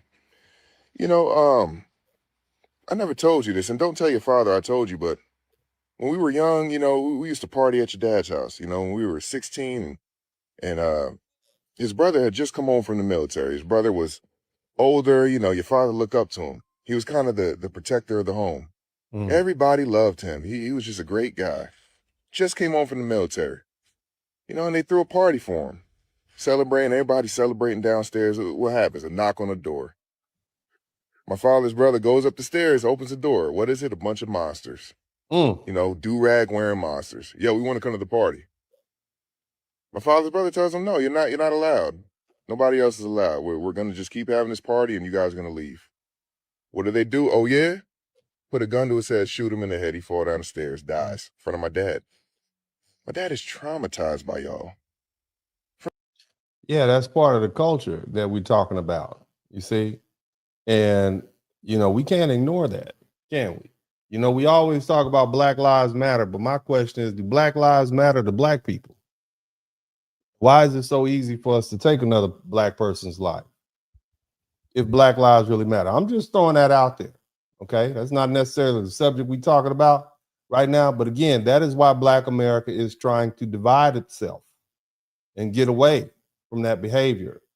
And you may not like this. You didn't like what the white dude said. You don't like what this Black dude. Come on, somebody type Coon, Sambo. Come on, let's get all the names in. Let's get all these names in. Get all the names in that y'all like to call black people for speaking the truth about their experience. You don't want anybody to say it. You call Karmelo Anthony's daddy race, Austin Metcalf's daddy racist, but this black dude is saying the same thing. Is he racist too? Is he speaking as he said his daddy's brother got shot and killed by some knuckleheads that showed up and tried to crash a family party? That happens. I remember something like that happened to me. I was having a party at my mama's house at 17-year-old. Some gangsters showed up. I used to live off 92nd and Dinker in South Central Los Angeles. Some gangsters showed up, thought they were just gonna come crash the party. I was like, nah, y'all can't come in. But they could have easily came back and shot the house up. That's the behavior he's talking about.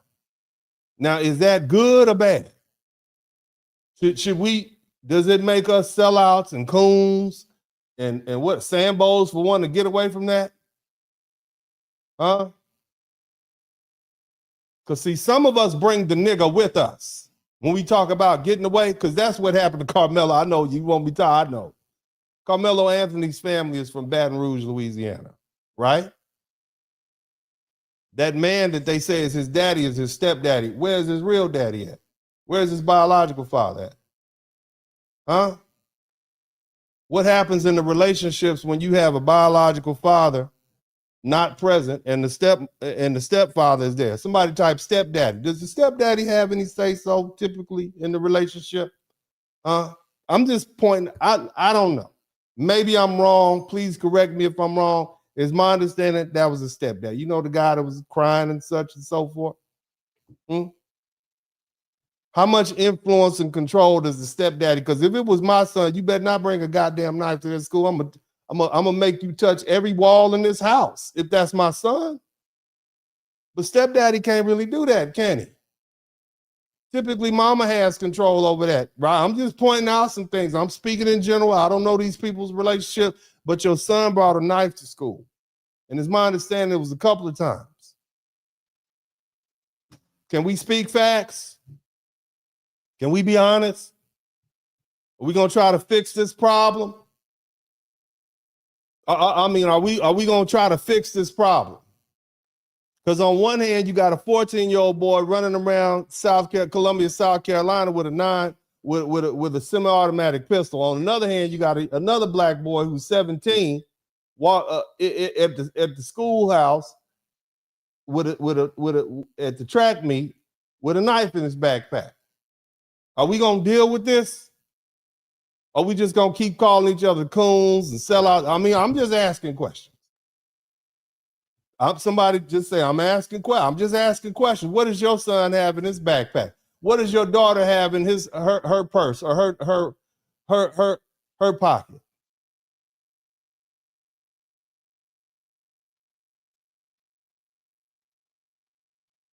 I mean, I'm saying, are we gonna deal with it?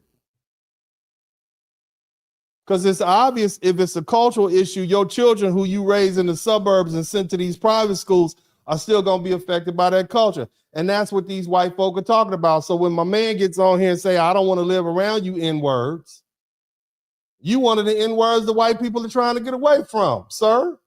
You and your kids. Love the kids, I'm just saying. We all have to deal with this negative image.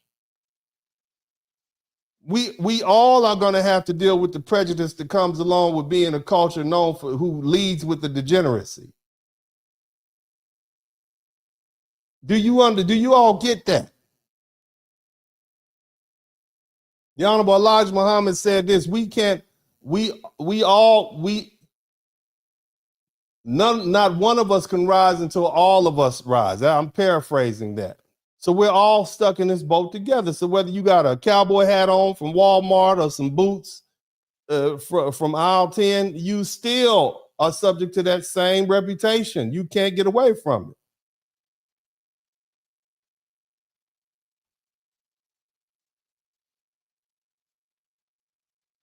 I'm gonna let this fella finish speaking.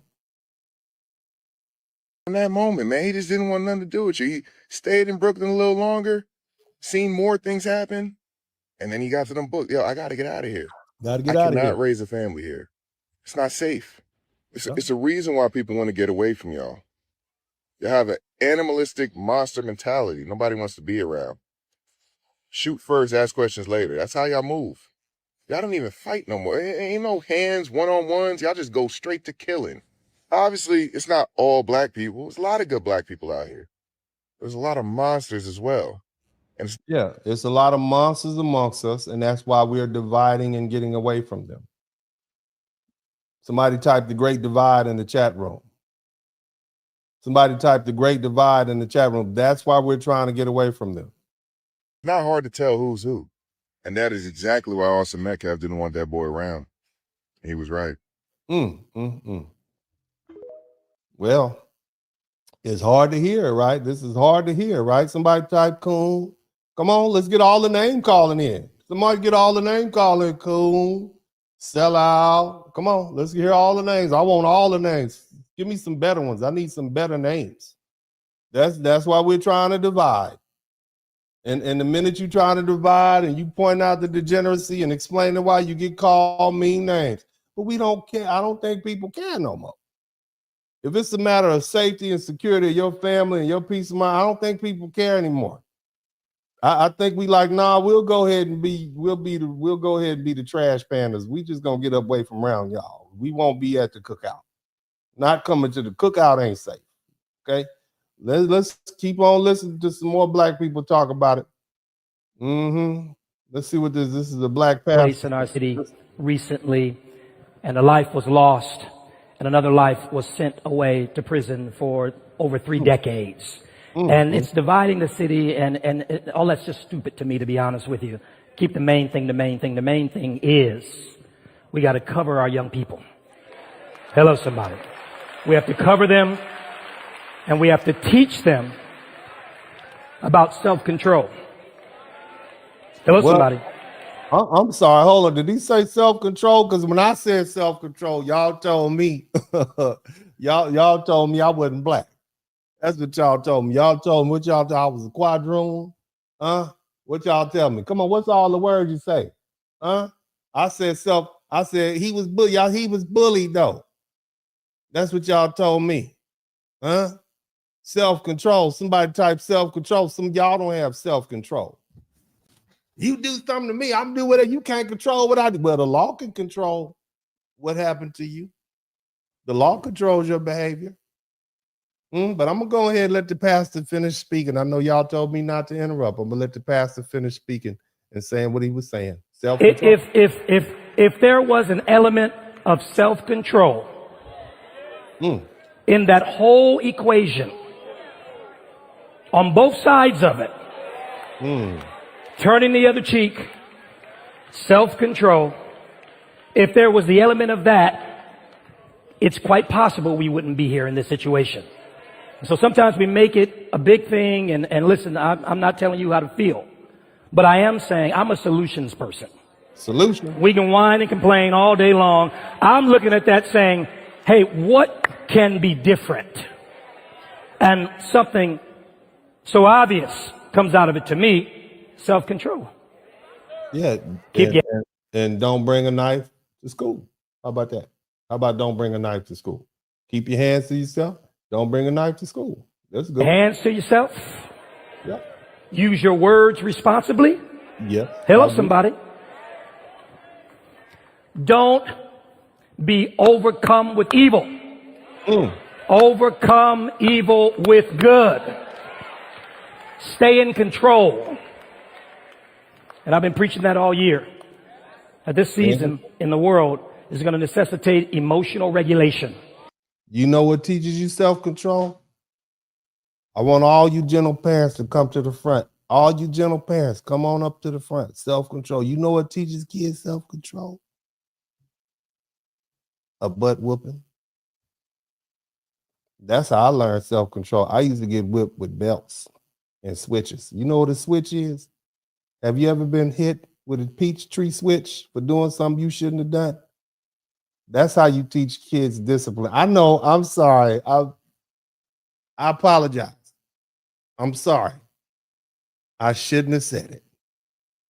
I shouldn't have said that some of these kids needed to have been whipped. I know, I apologize. My bad. Self-control. Starts with punishment for losing it. Doing things they should. We would, shout out to Big J. We wouldn't have all these out of control kids running around here if y'all had been whooping them. You can't tell my baby what to do. He needed a whooping. Now now guess who's telling him what to do? The warden, the CO. The CO is telling him what to do. His cellmate is telling him what to do. The judge told him what to do. The judge told him, you gonna do 50 years. Because you didn't want nobody else telling him what to do. Now you're getting told what the state has him in a little suit on the side of the highway picking up trash. Because you didn't want nobody telling him what to do, and you didn't want to tell him what to do. Yep, that's exactly right. See, that's how we teach self-control, discipline. Discipline is learned. Sometimes you got to punish. I know. Somebody type gentle parenting in the chat room. Somebody type, who gonna check me, boo, in the chat room? The judge. The judge is gonna check you. The jury is gonna check you. We regulate that behavior in a civilized society because we don't want to live around uncivilized people who don't know how to control themselves. So we expect people to come out of their home being disciplined, understanding consequences. Because when you allow a child to just exist in the world and they don't have any consequences, they think they can do whatever they want to and nobody can get away with it, this is what you end up with. We're not going to deal with it. Somebody type, we're tired in the chat room. We could be all lacoons and sellouts, house Negro, whatever you want us to be. Whatever you want us to be after we telling you what happened. But you're going to learn the hard way. Whatever you don't learn at home, the world will teach you. But we're going to let the pastor keep preaching. Somebody type self-control in the chat room. Because there's going to be a lot of things to argue about, a lot of things to get upset about.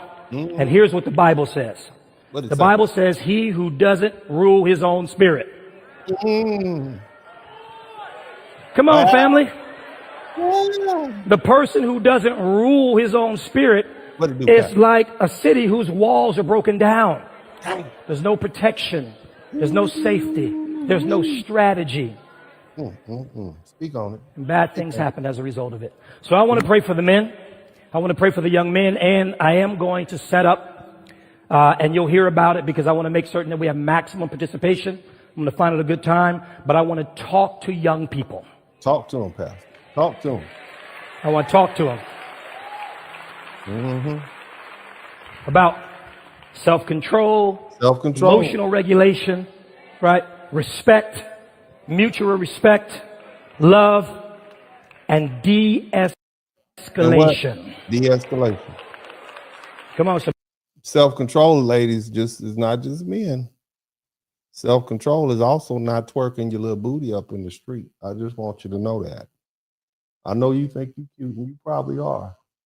But you don't need to put it out there for everybody to see, baby. Okay? It's not a liberation dance. Okay? It's not a liberation dance. I've been looking at it for years. I've had enough time in my life to study twerking because I went to Grambling State University in Louisiana, which is north of New Orleans, Louisiana, where the twerking started. And I can promise you that it is not a liberation dance. Okay, I learned that dance for the first time in 1992. My first year as a freshman at GSU.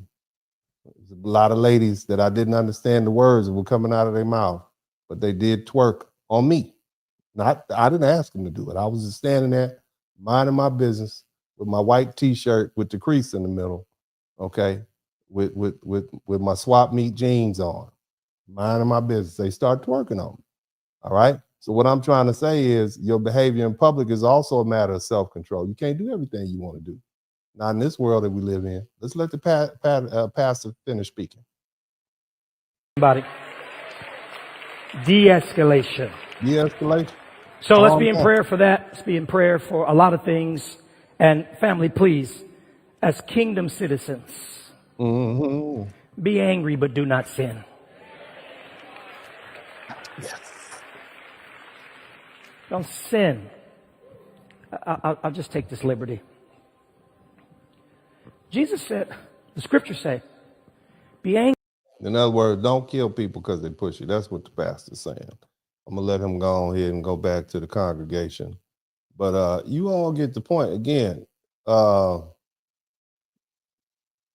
lot of people have changed. You got young people, you got older people, you got politicians, you got folks saying this is not behavior that we want to live around. Now, you don't have to like it, but again, this is the great divide that you're dealing with right now. This is black people saying, hey, you know what? This sort of behavior is not acceptable. Okay? This is not acceptable. Matter of fact, let me let this is another young lady addressing Rick Ross. He decided to chime in. You all know Rick Ross. I'm the biggest boss. Now I do remember his music. And do you all remember Rick Ross? And I'm talking about this fella right here who's a former corrections officer. Let's listen to him chastise society about this Karmelo Anthony conviction. I want you to listen to the irony. Okay, somebody type irony in the chat. Only my good spellers, not irony. I want you to type irony in the chat room. But for all the goofies, what we need to be discussing is how Karmelo Anthony just got a 35-year life sentence. Because he was listening to Rick Ross's song, I'm the biggest boss that you've seen thus far. He was listening to that. Okay, he was listening to Maybach music. Okay, that's how he got. Somebody type irony. The young brother that was never arrested before, clean record. They brought the pressure to him. What about that? What about the little young black brother that lost his life over that bottle of water? He lost his life because the jury was tired of people in the community, young teenagers dying. The South Carolina, Columbia, South Carolina, the average shooting victim is 19. So the black jurors, the 5 of them that were there, they could have acquitted. They could have said, no, we're going to find this dude guilty. And they could have forced everybody. They could have done that, but they didn't, Rick Ross. They didn't do it. Okay? It's not about water, sir. It's about the degenerate culture, which is oftentimes reflected in hip-hop music, such as yours. Somebody type Maybach music in the chat room. And that gentleman was found innocent. Y'all giggling at all the little black brothers. It's a war going on. Sir, we're not giggling at it at all. We're not giggling at it at all. We think it's very serious. Okay, and people were saying that about your music. It's part of it. Now, I'm not saying I understand that music reflects life. I get that.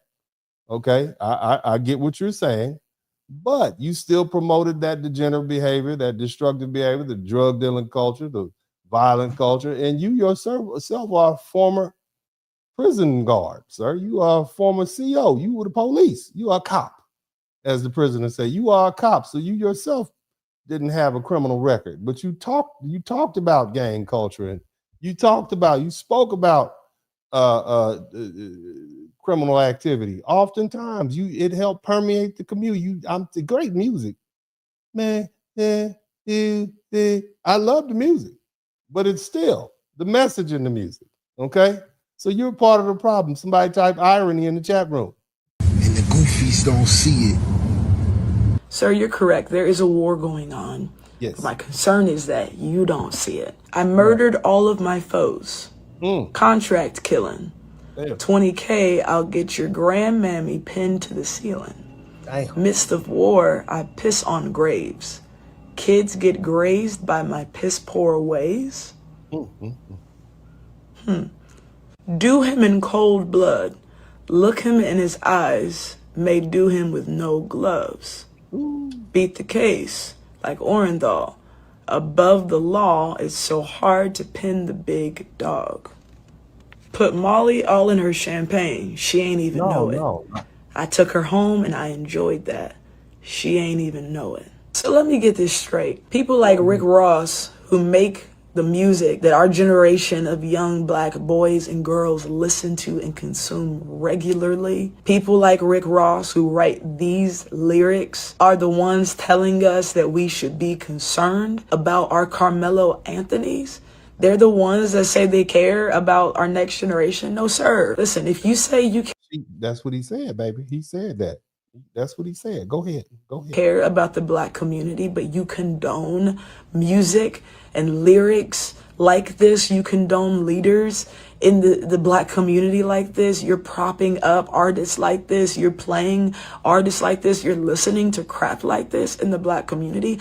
Don't tell me you care about the black community when this is what you are yes and amening to be filling the souls of our young people. Let's be honest. Like, why?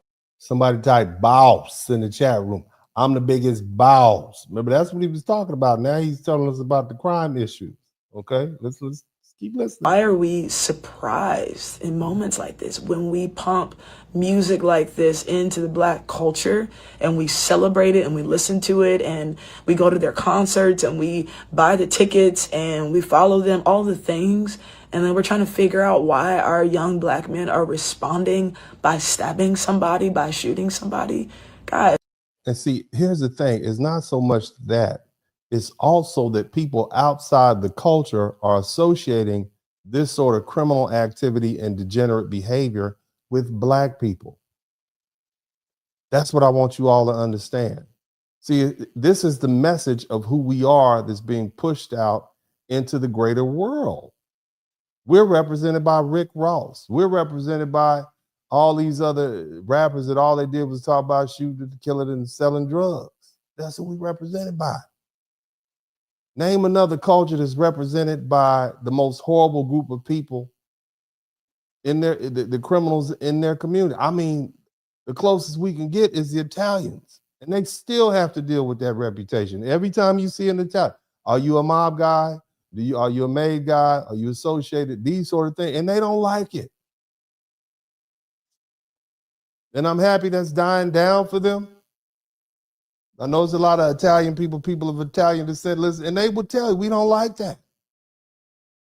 But in the black community, right here and right now, we're associated, name all the little this one and little that one, and this one got shot, and these people from old block and this block and that block, and this is what we're dealing with.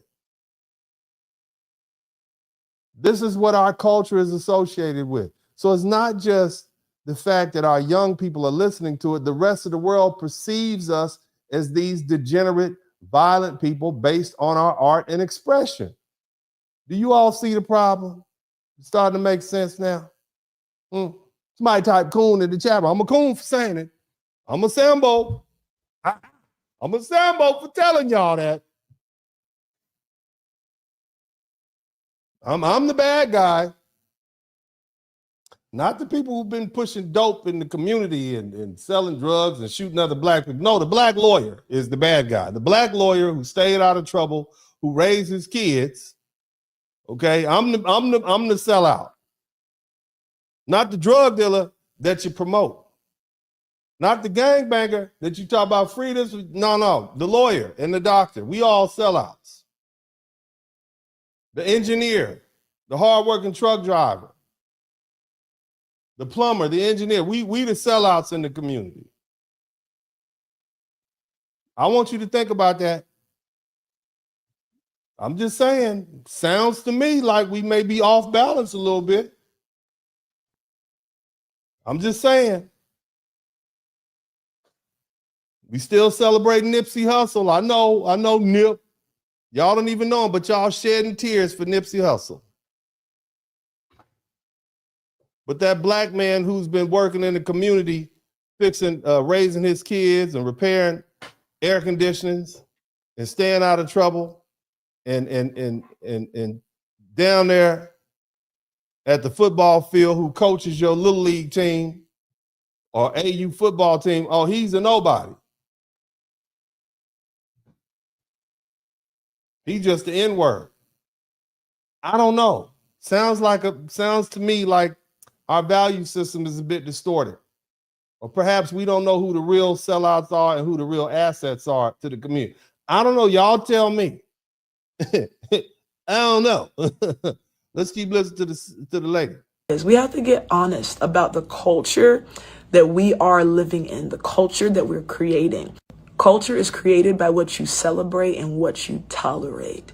And I just have to say to the black community, we are tolerating and celebrating a bunch of nonsense. Bunch of degenerates. Not wrong. Is she wrong? Where was she wrong at?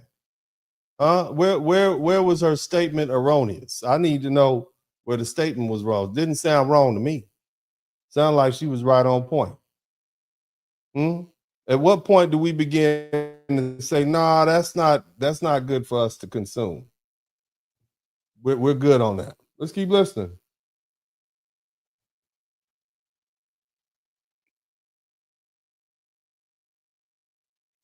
But there's a whole bunch of them. I don't believe it's fair to be cast. Now, I'm not going to play this, but you guys kind of get the point. This guy is Stephen A. Smith. He's basically saying there's a lot more people who are out there who are conservative, and he's going to actually say it's a lot of athletes that are, but I don't want to get a community strike or anything for this. But you guys kind of get the point. It's a lot of black people out there who feel that way, but up until recently, you can't say nothing or people try to shame you and call you a sellout or a coon. And anytime you against degeneracy and low level activity and scummy behavior, you automatically become the bad guy. I found this skit to be funny. This is a skit. Listen to this. Handle a classic chimp out session. Hello. Yes. He said that's where he gets the Chud the Builder. Again, we ain't like Chud the Builder saying it, right? We don't like white people. We don't like white folk castigating us and saying these things, but you got some black people saying the same thing. All right. I wouldn't use that terminology, but he's interacting with somebody. Listen to the conversation carefully. And many of us have had to deal with this. Let's listen. So, you live where? I live here. You live over there. Yes. What the fuck is this shit? You think you're supposed to park in front of my fucking door and I can't unload my shit every fucking night? Oh, I can. Every fucking. Lots of curse word, lots of profanity. Apparently, this is somewhere on the East Coast. This man is parked in front of her building. And she said, you can't park. It's a public street, right? His tax dollars pay for it too, I'm assuming. I can move it. That's no problem. No, you absolutely need to hurry up and move that shit. Okay. The fuck? Like, at least common fucking decency. People should be able to fucking share. I should be able to fucking unload my groceries. I shouldn't have to fucking walk up and down the block. Please hurry up and move. Okay. What's your name, by the way? Hurry up and move. Well, I was just apologizing. Hurry up and move. Okay. So as you I mean, the man agreed to everything she said, but see, that's that escalation. She was escalating.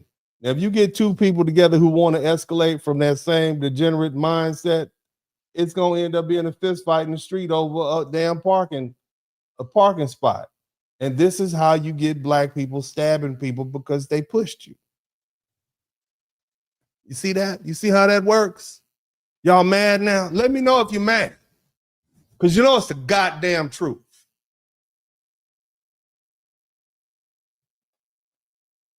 We got situations where if you look at somebody the wrong way, they want to put a hole in you.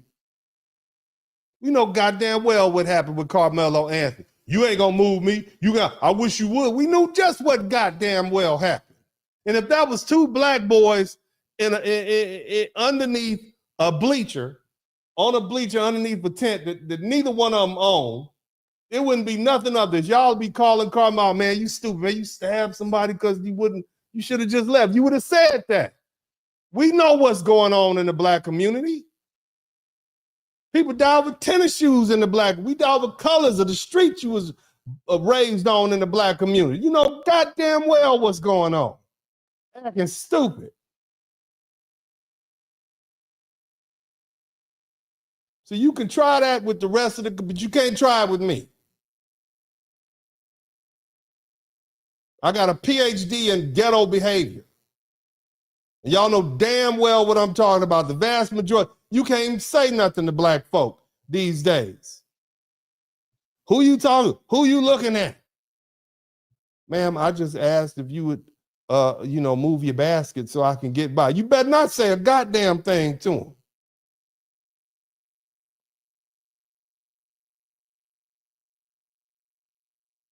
Everybody ain't sold out because they call you on your behavior. Everybody isn't a coon because they point out the degenerate no holds barred behavior where people feel like they can do and say whatever they want. And the first thing they touch me, touch me, touch me. I bet you won't touch me, touch me, touch me. That's the first thing they say. They egging you on, talking stuff, won't get off your property, and then what? Touch me. And then you end. That's why you can't say nothing. Why you think these women don't try to check these young women about twerking in the streets? There's some women right here. You don't want to say anything to these young girls out here. They'll cuss you out. They'll grab you by your hair and have you twisted up on the concrete. You know I'm telling the truth. You know I'm telling the truth. That's why these women don't say anything to these young women twerking. That's why these young men don't. That's why these men don't say anything to these young men. These young boys out here. There was a couple of situations. A man walked up on a young dude messing with his daughter, shot him in the chest. Daddy shot in the chest right in front of his daughter. This is where we are in Black America. And white folk don't want to live around it. Asian folk don't want to live around it. Latinos don't want to live around it. And Black folk don't want to live around it. Y'all mad at me for telling the truth? While you sitting in your Mercedes, you got that Mercedes Benz in the driveway, way out in the suburbs somewhere, and won't go back to visit your old neighborhood for nothing. And you mad at me for telling the truth? You don't want to be around it. Go back to your old neighborhood other than going there on first Sunday for church. You get in and get out. You gonna stay, y'all gonna stay for the picnic, the church retreat? No, we gonna go ahead and head on back home. Y'all live so far out. You know I'm telling the truth. You and your master's degree in business, your MBA, and your light-skinned children, and your BMW SUV are going straight back to that toll road. And you getting back to where you belong. You know I'm telling you the truth. And you wonder why these white folk don't want to be around you. We don't even want to be around us. Somebody type Great Divide in the chat room. Where's the lie? Where is the lie? You mad? Be mad. I've told you I'm going to tell you the truth over here. I'm going to tell you the truth. It's more dangerous. LA niggas. I want you to hear the comparison conversations that Black folk are having. Look, you would think they are talking about the New York Knicks versus the San Antonio Spurs lineup. I want you to listen to the conversation that these Black people are having are willing to have on social media where everybody can see. Now, I want you to pretend like you are a person from Saudi Arabia who speaks English, and this is the first thing that popped up on your TikTok page. And tell me what your impression of Black people is after listening. Or Chirac niggas. I ain't gonna lie, blood. All right, so who do you think is more dangerous, LA niggas or Chirac niggas? I ain't gonna lie, blood. That's not even a question, blood. I was just gonna say you can't. Who's more dangerous? LA N-words or Chicago N-word? These are the conversations that we're putting on social media. This is what we're talking about. What does the rest of the world think? I know it's racism, right? It's racism, bigotry. This is what we're promoting. This is on the algorithm. All you got to do is scroll through TikTok. This is our representation. This is our representation. And so when young people see this, they say like, oh, that's how we're supposed to behave. There's the pattern. Let me go ahead and pack this semi-automatic handgun and go up to the store and steal some water. Or let me go ahead and put this knife in this backpack.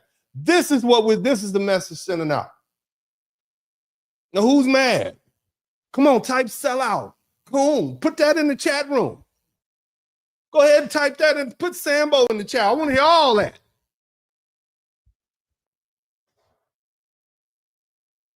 These are the conversations that we're having. And then you get mad when somebody said, well, look, this is going to be the effect. You got a Black boy in front of an all-right jury. They're going to say, well, hell, this is how these people are. Look at this type of stuff they talk about in their culture.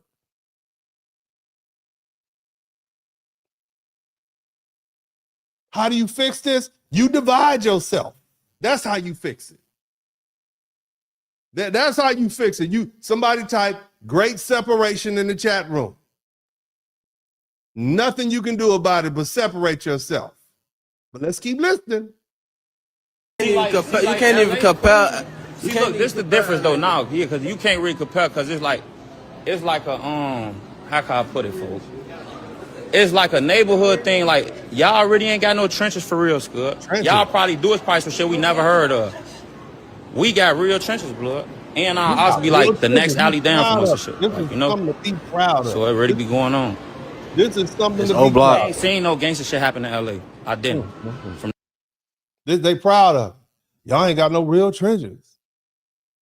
They proud of this. This is what we proud of. Oh no, I started a business. Yeah, man. I started my own LLC. I started my own corp. This is what we proud of, fam. This is our value system. And you wonder why folk want to get away from us. And you wonder why people are tired. Somebody tired. What they call it? Black fatigue. This is why. This is what we sanction and justify. This is what we put up there. Look at all them people looking at it. from nobody. Nah. Nobody. I don't even know who from LA be doing shit to nobody. I never even heard nothing from LA. I swear to God. Like, I'm not lying. Like, I would really tell y'all, get them people their credit. Like, I'm really not lying. I just don't know nothing about LA. Like, this where we come at it chill. Like, you know? Like the hookahs.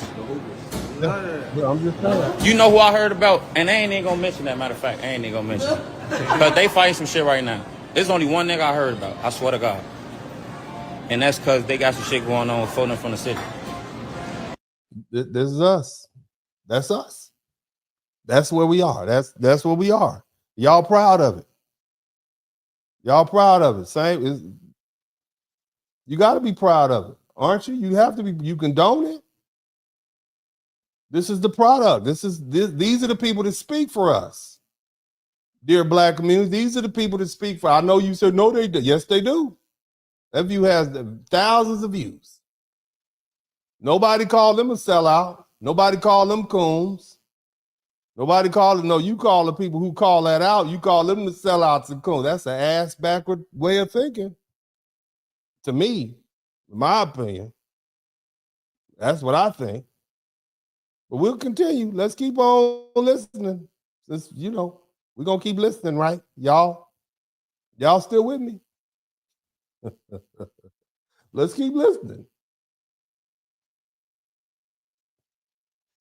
Become like the poster children for the Black community. Like, we have so much better examples in our community, and I see Black men going out and doing shit like this, embarrassing us. This is a person that don't believe it's Black people in Alaska. Hey, fuck you mean, nigga, mobbing this bitch? What the fuck you mean? I'm black, baby. OT ass nigga. Hey, mobbing this bitch ganging. We don't claim you, nigga. Like, that's not the Black in Alaska. That's the ghetto in Alaska. We don't claim that shit no more. Shit don't do nothing but damage our community. That ghetto shit, that shit is dead. That shit on the floor. We done with it. Just leave it in the past, bro. Real Black excellence. We done with that shit. Shout out to that young man. And shout out to all you young people who are walking away from that ghetto degenerate culture and who are speaking up against it. It's the culture of your parents. It's the culture of your grandparents. And I appreciate your strength. I appreciate you saying, no, we denounce that. It's not acceptable, because that reputation that you purvey is what you're going to have to live and die by. Your children are now suffering from that degenerate behavior that we produced in the 1980s, 1990s, 1970s, 1960s, early 2000s. Your children are now being convicted. Your children are now not being seen as perpetrators when they are truly victims. And I'm a shout out to all these young people who are tired of it. I'm tired of it for them. I appreciate it. I bet you won't call them coons. I bet you won't, because they outnumber your old butts. See, a lot of people want to maintain that same stereotypic view because they benefit from that. They like to name call people who are, especially people who are more successful than them. Oh, you just bought off. You an agent. Somebody type agent in the chat room. Everybody say I'm an agent. Where's my check at? If I'm an agent, who's paying me? I don't think you all realize. First of all, let me give you all some context cues. I don't code switch. I come to the public and I speak to you the same way I speak to anybody else. I'm not in here, yeah, well, I don't know. See, I don't code switch. So what does that tell you about me? That tells me that I am not concerned about what people perceive me as. I'm going to tell it like it is. I work for myself. I don't need you. I don't want your money. I don't ask for your money. That you can't buy me because money is not something I'm interested in at this point in my life. I'm concerned about my legacy. And my legacy is centered around the truth. What did this man do on this planet? He brought truth. People are afraid of the black culture. He brought truth to the black culture to help it correct itself. He spoke truth. He was accurate. He did the research. That's the only thing I'm concerned about. And whether you like it or not, it don't matter to me, because I know that my children and your children are going to have to live in this culture, in this society. And we have an obligation to force it to change for the better. So you can't buy me. You don't have enough money to buy me. Money doesn't mean anything to me anymore. I've had enough of it. I was telling my son on Father's Day, I've had every car that I wanted to have. When the car wasn't available, I created the car. I've had all the beautiful, I have had a buffet of beautiful women. I don't want money. Had that, had all the cars, had all the women I want, lived every place that I wanted to live. And so the only thing left for me to do is speak the truth and focus on my legacy and the well-being of my children, and God willing, I'll have some grandchildren. But they're going to live and die by that reputation. So ain't nothing you can do with me. People have tried over the past 5 years. Some angry black women mad at me because I was talking about twerking. And I was saying, hey, they're going to start targeting black women. You're going to be targeted and you're going to get ostracized. They said, oh, you don't like black women. Was I accurate?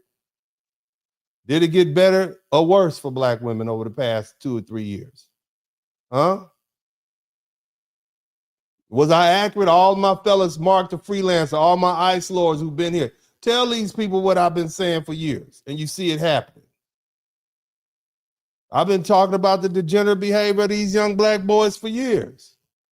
I've been putting videos up of me. This is how you treat your son. This is what you do with your son. You make him do this, make him do that.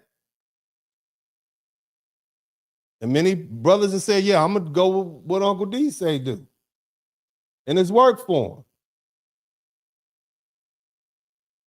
So you don't have to like what I say, because I know what I'm telling you is the truth. I study history. I study society. I study social norms. I don't come on here unprepared. Even these conversations that I'm having, these videos discuss historically based. I'm not one of these convicts that come on here and hide behind the screen. You know my name, my phone number, my email address. You can Google me. See, I'm here for you. I'm not running. The last thing you should be listening to somebody who hides behind a screen. They don't have courage. Never listen to a coward. So that's where I'm at. But we got a couple more videos. Let's listen to a couple more videos, and we'll keep it pushing.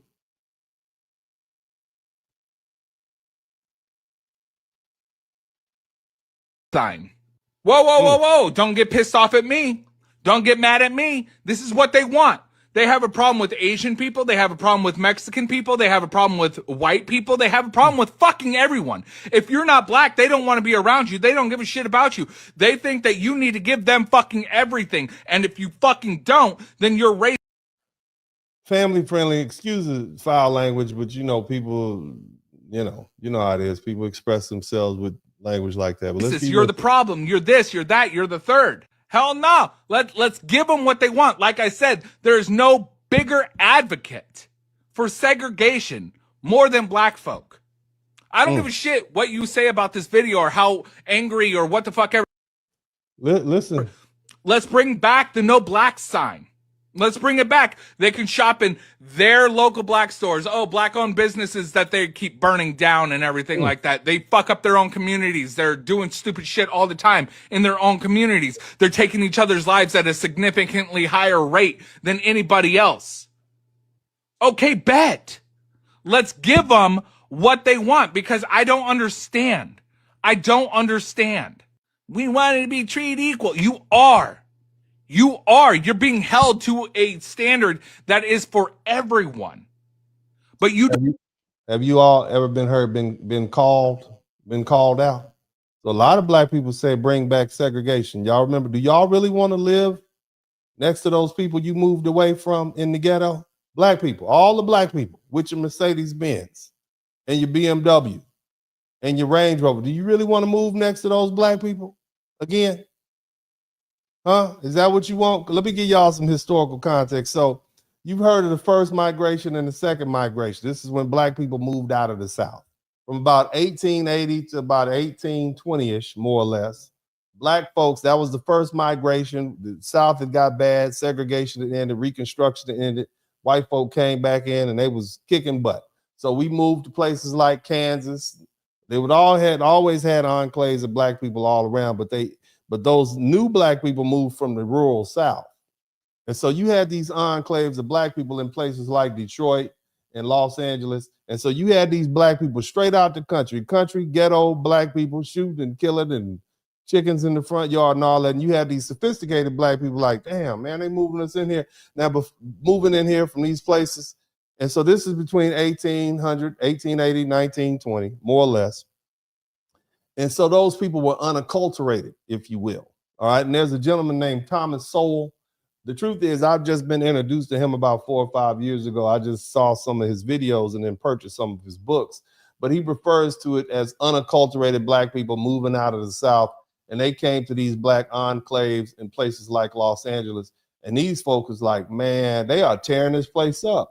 More importantly, the white folk who had been accepting integration from what we'll call acculturated or sophisticated black folks say, no, all y'all need to go live together. And that's why segregation kicked back up in the 1920s and between the 1880s and the 1920s, because you had all these black folk cutting the fool and acting, coming up from places like Mississippi, Alabama, country is a brown egg, and they were tired of it. And so then that kind of subsided, and then World War II happened. So around about 1940, 1941, you had more black people moving to places like Los Angeles and these other cities because they needed manpower to come in and help them work on these in the war effort, building tanks, supplies, et cetera, et cetera. And so again, you had another influx of black people. They were saying, the black people in Los Angeles saying, you're gonna have 1,000 Negroes a week, 1,000, and where they gonna live? The white folk like, look, these are your people. We might have accepted you, but we're not gonna accept them.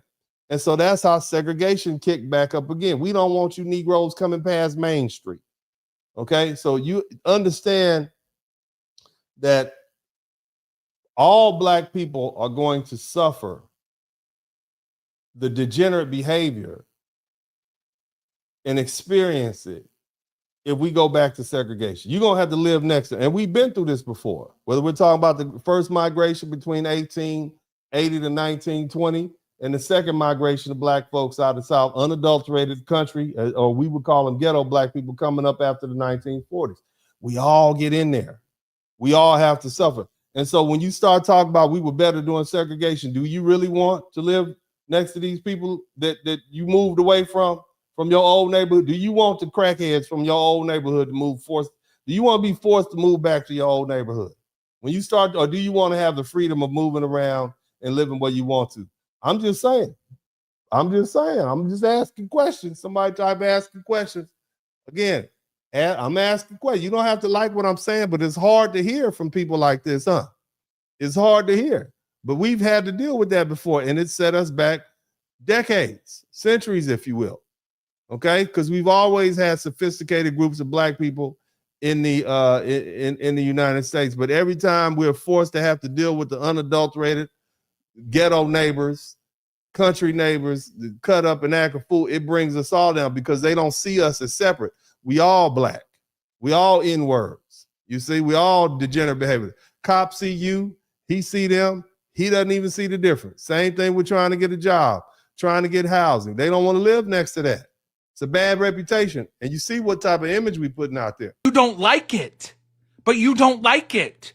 And you scream racism for everything. Everything. The word racist has become moot, has become nothing, has been so diluted because everything is racist to you guys. A black kid stabs a kid in the heart and he gets 35 years, only 35 years. Racism, racism. The courts and the Texans and blah, blah, blah are all against them because they hate black people. Fuck you. Dude, I'm just at that point. And I got black siblings. I got a black stepdad. I got black people all in my fucking entire history of life.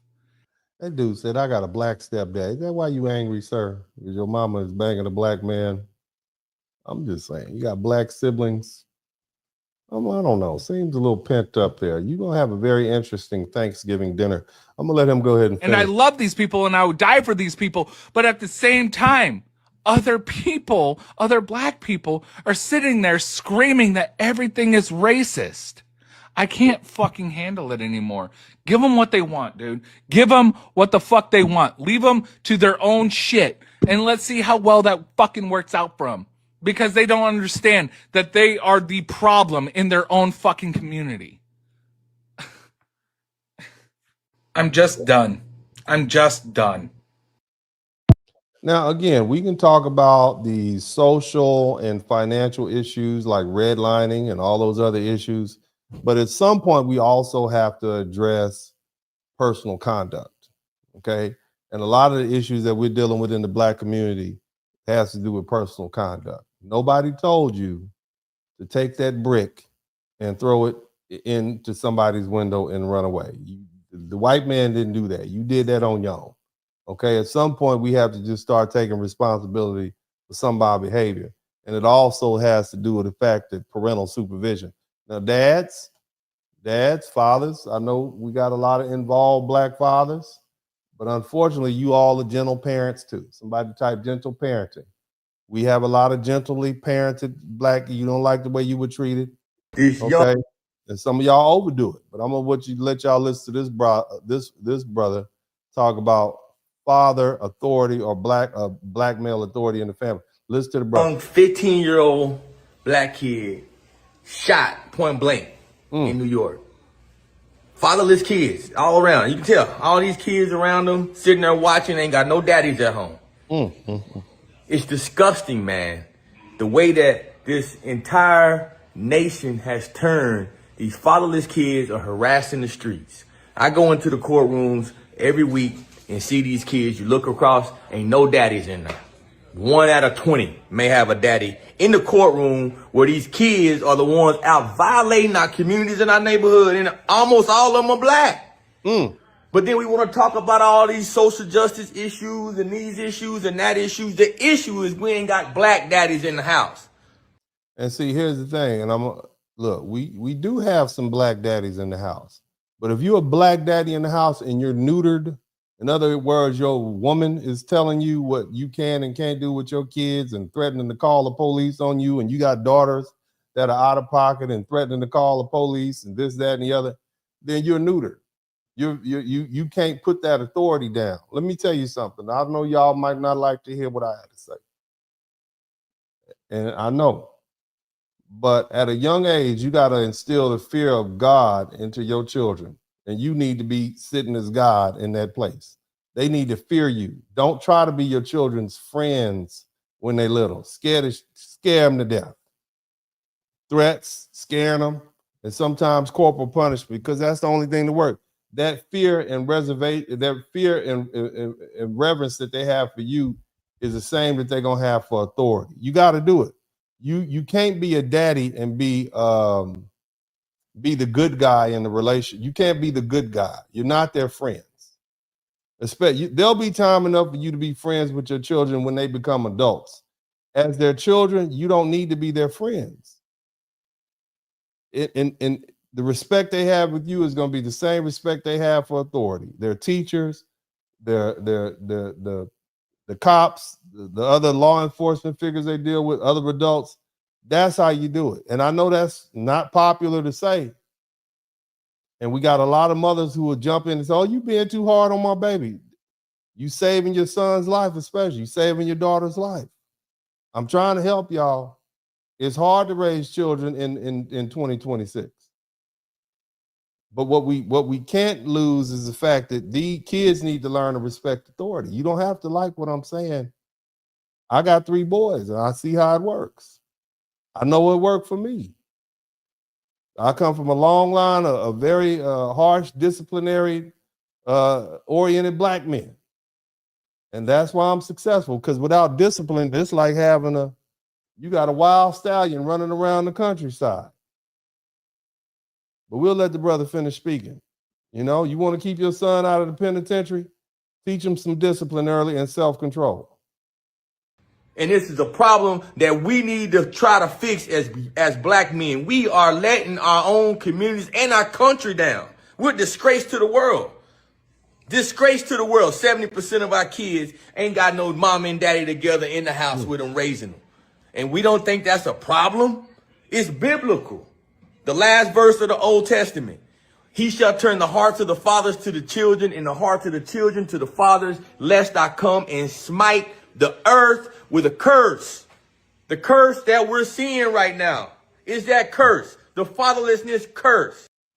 Now, I'm going to take the time to address this because a brother said this, and I don't want to take the time. But he made a good point. Nobody is asking. Brother, I'm trying to find a brother's quote. He said, nobody is asking why the fathers aren't in the house. Okay? Nobody's asking why the fathers aren't in the house. And that's a very good question. It's a very good question. And I'm going to take the opportunity to address that question. I divorced my first wife when my oldest son was 2.5 and my middle son was 1.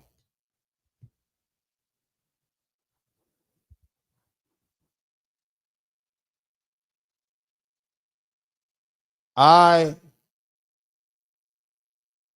fought for extra time. I spent money with lawyers. I only had my children on paper 6 days out the month. But what I would do is I would offer to pick my children up from school, which usually lets out daycare, let out, and then they'll get out by 6. So I'd have to pick them up by 5:30 and take them to extracurricular activities that I paid for, like karate and jujitsu and other sorts of sports. That presented me with an opportunity to see my children almost every day, even if they didn't spend the night. So what I did, fellas, was I understood that I was divorced from my ex-wife, but I didn't allow that to separate me from my children. So in effect, I would see my children Monday, I would see them Tuesday, I would see them Wednesday, I would see them Thursday, and maybe I wouldn't see them Friday, but I would see them again the following Monday. Now on those weekends where I had them, I'd see them every day. And in that 30-minute time period, I get a chance to debrief them. How was your day? That 30-minute driving over to the activity, sit on the side, watch them do their activity for an hour, and then 30 minutes driving back home to their mama's house. I made that sacrifice because these are my children. See, you don't ask the question, why isn't the father there? What you do is try to figure out, how can I be present in my children's life? Because kids don't care why you're not there. All they know is you weren't there. They don't care if mama put you on child support. They don't care if, you had a bad relationship with your mom. I didn't even have to see their mother. I simply picked them up at school, dropped them off in front of their house, and they went on in. I watched them walk in, and I went on by my day. I would travel overseas. I'm literally the OG passport, bro. I would leave this country. My kids would go home on Sunday at 6 p.m. By Monday at 6 a.m., I was at the airport. And those weekends when I didn't have them, I would take a 9-day trip. But I would be back on Thursday or Wednesday. so that I can pick them up Thursday from school just so I can have my 2-hour visit. And everything else I negotiated with their mother home. I did a little tricking on their mama, bought her some gifts, made sure they took her flowers for Valentine's Day, make sure they bought their mama gifts. That's what you have to do. If she has the power, that's what you got to deal with. You got to play the game. I had a whole TV show called Co-Parenting with the Spurlings dedicated to all the sycophanted butt kissing I did to my ex-wife just so I could have time with my children. Because that's the sacrifice. Big old me with my big old ego had to bow down. And see, now here we are. I have a great relationship with my older sons. Now, my youngest son, because I didn't learn the first time. My youngest son. It's been hell. I've spent $160,000. $160,000 fighting in court for my youngest son. I didn't marry that woman. I was like, I ain't gonna get married. I'm gonna just have a baby. Stupid me. But the bottom line is I never stopped fighting. So my son knows, hey, and it eventually began to pay off about 4 years ago. He started having to come out here on a regular basis. Cost me a lot of money. But again, nothing is more important than your children. Some of y'all live in the same town with y'all baby mamas. Let's just keep it 100. Some of y'all, I was once told, man, you got to keep it the way you got her. If you was tricking and paying, keep tricking and paying so you can see your kids. You got to appease that taming of the shrew. You got to do what you got to do. It's not going to last forever. The truth is, from about 1 to 10 years old, 11, 12 years old, that's when you need to spend an intense amount of time with your children. Really, for fathers, it's somewhere, especially boys, from about 4 to about 14. After that, they don't need you anymore like that. They know who their father is. They have a relationship with you. But you have to make that sacrifice. Otherwise, your seed, your legacy, and I've already told you guys the most important thing to me is my legacy, which means, and the most important aspect of that is my children. And you have to put your children first. It's no longer about you. It's no longer about your ego. It's about your sons. So I really don't want to hear the excuse of why you can't spend time with your sons and your daughters because the baby mama is mean or your ex-wife is mean. You got to do what you got to do. You got to do what you got. Yeah, she got a new boyfriend. Say hello to him. You understand what I'm saying? It's about the kids at that point. You got to suck it up, fellas. You don't have to like her. It was at some point I got an Uber to pick my kids up and bring them to my house. I was like, praise God. I ain't got to see them no more. You understand? But you got to do what you got to do. You got to do what you got to do, fellas. But or don't have them. If you're not prepared to be a sycophant, look, the laws give the women the kids. And the truth is you want it that way. Let me be honest. I know I shouldn't be going over there. Oh, Lord, you don't want to watch them kids. You don't want to take those kids when they got ear infections. You don't want to do that. You don't want to do that, fellas. We see how fathers watch their kids. Get up. All right. Hold on there. You're not prepared to do that. You prepared to do what society typically says. Work, get up, make some money, pay your little child support. But you got to go that extra effort for your kids, man. It is what it is. I've been on child support damn near 20 years. On top of all the other stuff. So I don't really want to hear it. If your children are important to you, you'll spend money on. You can't look. I just really started spending money on myself. I focus all my money on my kids, on my children. I'm just saying, family, and they recognize that. That's why we had a relationship that we do. They know that daddy fought for them. Come over here. Come over here. I know you're busy. I know you got stuff to do. Come on over here. Come on over here. Come down here. This is one of them. I think he thinks he's a redneck truck driver. How you doing, sir? That's a nice hat you got on. What is that thing? Huh? Look, I'm trying to explain to these people all the stuff I did when you was a little boy. Remember how you tell them how your average day when you were little, when we used to go across town to Black Ride. Tell them about your average week.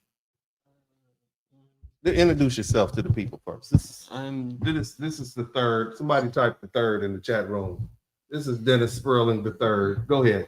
Technically, but not technically. Go ahead, sir. Please explain to them. On Mondays after school, you pick us up and then we go to I think Black Karate and What is they don't know what Black Karate? Sorry, Explain our Kung Fu class. Kung Fu. And then after that, on Tuesdays we would go to our jiu-jitsu class at like 5, and then and then I think we like switch between the two in the week, and like up until Friday we ended on jiu-jitsu again, I think, and then on Saturday and Sunday we go to Shotokan at 9. And who would take you to these things? Our dad. Would that be me? Yes. Would I pick you up in my own car? Yes. Okay. So, and how long did I do that? How many years did I do that? Until like 2018, so like 6 years. 6 years. When did you start doing Black Karate? How old were you? It was 2012. I was like 7. Well, I think you was 6. Oh. No, you was 7. You might have been. It was 2013, and then Roman started right after you, right? Yes. So what did you realize that you drive now, right? Yes. You see how much driving that is that our daddy was doing in the car? Yes. It's a lot of driving, huh? Do you realize now why I went to go pick you up and spent that time with you? So that we could have like a relationship with you as our dad, so you could talk to us. Did Daddy talk a lot in the car on the ride over? Yes. What did I talk about in the car on the ride? A lot of stuff. Yes. What kind of stuff did I talk about in the car? You would tell us that like controlling our emotions. Oh, what did Daddy tell you about controlling your emotions? What was the easy to remember phrase that I taught you when you were a little boy about controlling your emotions? Control your emotions or your emotions will control you. Say it loud. Control your emotions or your emotions will control you. And how old were you when I started brainwashing you with that rhetoric? 6. You got somewhere to go? Let me see your phone. Who's this calling us? We busy. We talking to the people. You want your little college tuition paid? You better talk to these people. Tell him. Go ahead. By the way, he's an engineering student. What's the engineering? What kind of engineering is it? Civil engineering. He's a civil engineering student. And he just finished his first year of college. And how many credit hours do you have? 46. He has 46, and he's current taking how many more? 9. 9 credit hours in the summer. And why are you taking all these credit hours? And you only supposed to have 30 for the first year. And how many do you have? I have 46. And how many more are you going to have when you finish? When I finish this class, I should have 55. That's his first year of college. And why is it that you're moving so fast to get through college? I want to graduate early. And who put that on your mind? Both of us. Oh, boy, you trying to, boy. Anyway. All right, man, I'm going to let it. He got stuff to do. He's a college man. But my whole point is, man, say this. Did that help us form a relationship that because of those little times I spent with you, did that help you learn your daddy more? And you think you'd be the same person if I just saw you 6 days a week, like the schedule said, do you think we'd have the same relationship? Did I pay for all these activities, all these made up activities and stuff like that? Yes. You see what I'm saying? That's the sacrifice you made. Thank you, sir. Appreciate you. Sir, go ahead and hop in the big rig. Get anyone wants to send him a trucker hat, go ahead. I'll make sure he goes ahead and wears that for you. If you have a trucker business or something like that. See you later, sir. Please don't park on the grass with your big rig. But anyway, so again, family, the proof is in the pudding. I'm trying to tell y'all that you have to make that sacrifice for you. Now, I got 3 of them. I got That was this one.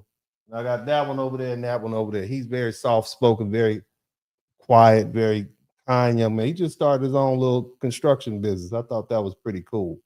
But anyway, family, like I said, you got to make that sacrifice for fatherhood. And that's one of the keys moving forward in the Black community. Now, again, the whole conversation we had is a divide Black America exposed by Karmelo and Cyrus Belfort. But unfortunately, instead of dealing with the facts, instead of dealing with the law, instead of dealing with the culture, and instead of dealing with numbers, people start calling each other names. On one side, you got Black people saying that they're tired of the degenerate behavior and the reckless behavior and the low-level thinking and bad decisions being defended in the name of Blackness. And they're saying we're tired of being told that every time a Black person does something wrong, we've got to defend it because the person is Black. But on the other side, you've got Black people saying, no, you people are Sambos and Coons and Uncle Toms. And that's the language they use when they can't answer the argument. They don't want to deal with the facts, so they try to shame you. They don't want to deal with the law, so they try to attack your Blackness. They don't want to deal with the culture, so they try to make you feel like you betrayed the race. So let's deal with those words, okay? And as I always say in this chat room, man, make sure you subscribe to the channel if you hadn't already. And because I want to get to 200,000. All right. And shout out to everybody who came through from Willie D's channel. I appreciate all y'all. But look, check this out, man. I want to deal with these name calling words. I want to talk about the history of them. All right, because a lot of people use terms like Sambo and Coon and Uncle Tom without even knowing where these words came from. And these weren't just random insults. These were racist stereotypes created in a white supremacist society to mock, control, and dehumanize Black people. Sambo became tied to the image of a childish, obedient Black person who's supposedly satisfied with being controlled. It was used to make Black people look simple, harmless, and naturally submissive. Coon came from out of a minstrel show and blackface entertainment. And it was also a word used to basically mock Black people, call them lazy and loud and foolish and dishonest and clownish. And that image was used to make Black people look like jokes instead of serious human beings. Uncle Tom came from Uncle Tom's Cabin. And but over time,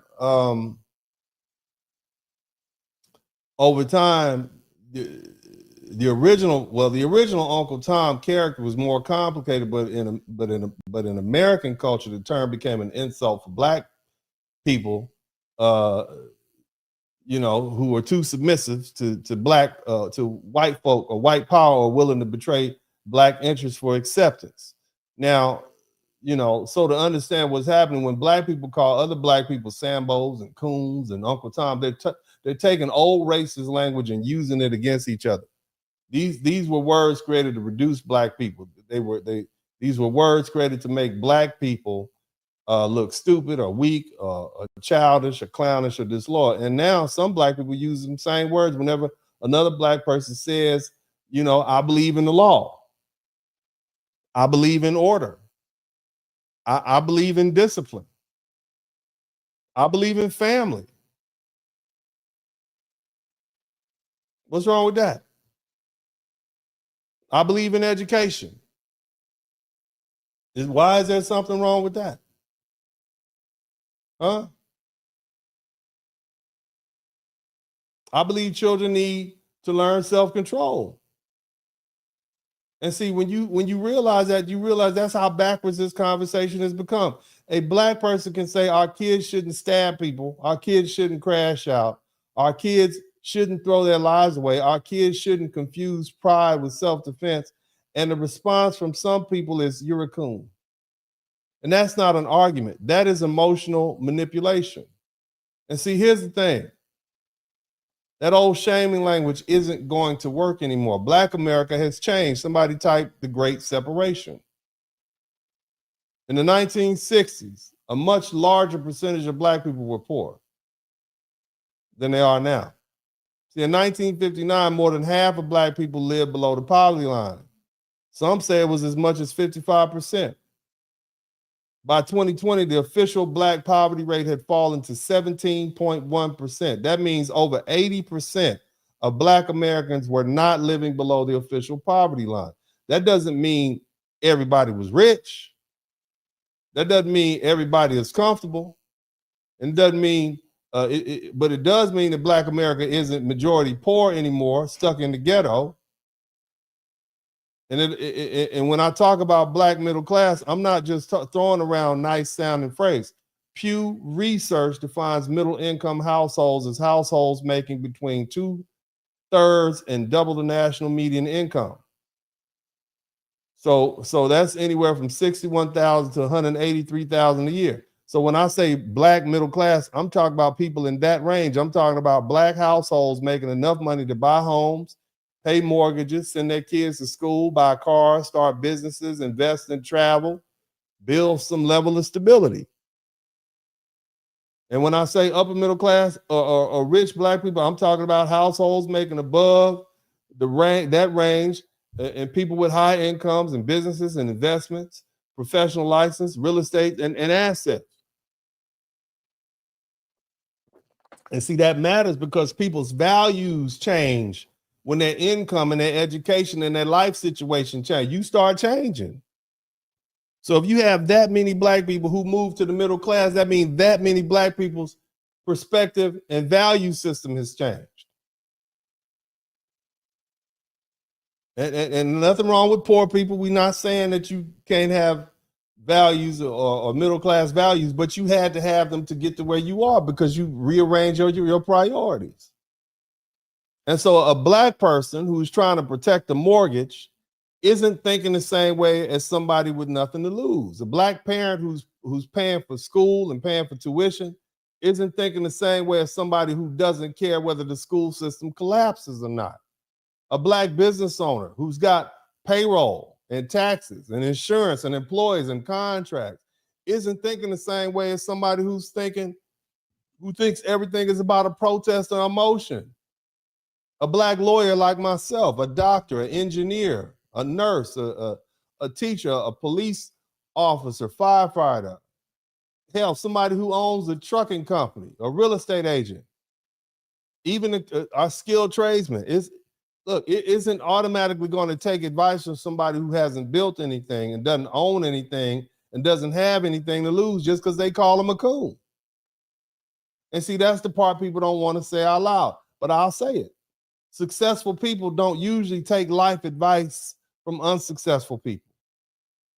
People with stable homes don't take advice from people with unstable homes. I want you to think about what I just said. That's revolutionary. And see, that's the part people don't want to say out loud. Why would a rich person take financial advice from a person that's broke? People with businesses don't usually take advice from people who've never built a business. People who figured out how to survive and move up in America don't usually take survival advice from people who are still stuck in chaos. And I'm not being mean, that's just how life works. So when you call a successful black person a coon, what do you think is going to happen? Do you think he's going to stop paying his mortgage? Do you think she's going to stop sending her child to college? Do you think he's going to close his business? Do you think she's going to move back to the hood to prove she's black? Do you think they're going to stop investing and stop getting married and stop buying property and stop protecting their children and stop building wealth because somebody on the internet called them Uncle Tom? That's not happening. And in fact, the opposite is happening. The more successful black people become, the more they move away from the chaos, both mentally and physically. They move away from the dangerous neighborhoods. They move away from the mentality that caused those dangerous neighborhoods. They move away from people who normalize criminal behavior. They move away from people who think every bad decision is somebody else's fault. They move away from people who shame education, who shame marriage, who shame ownership, who shame discipline, who shame responsibility. And once they move away, the insults don't hit the same no more. You just long distance. You can call them whatever you want, but they're not listening the way they used to, the way they had to. And that's why this old language is failing. Sambo, Coon, Uncle Tom. It used to work because a lot of black people were trapped in the same economic, social spaces. If everybody was in the same ghetto or neighborhood, the same church, the same school system, the same job market, the same social circle, shame had power back then. That's when people like Umar Johnson, that's where he got his playbook from. All these men and women out here dating white folk, and he don't get them decent black dudes right here got their own personal snow bunny right now, be sitting up laughing at Umar Johnson. Same thing for black women.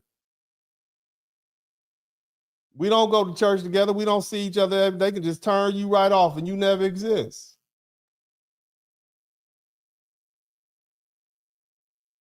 See, when people move up, they move out. And when they move out, they build new networks.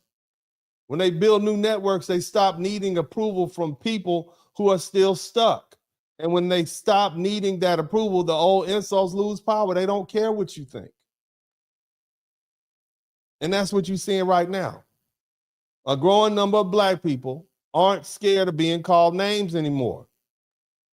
They're not scared of being called conservative.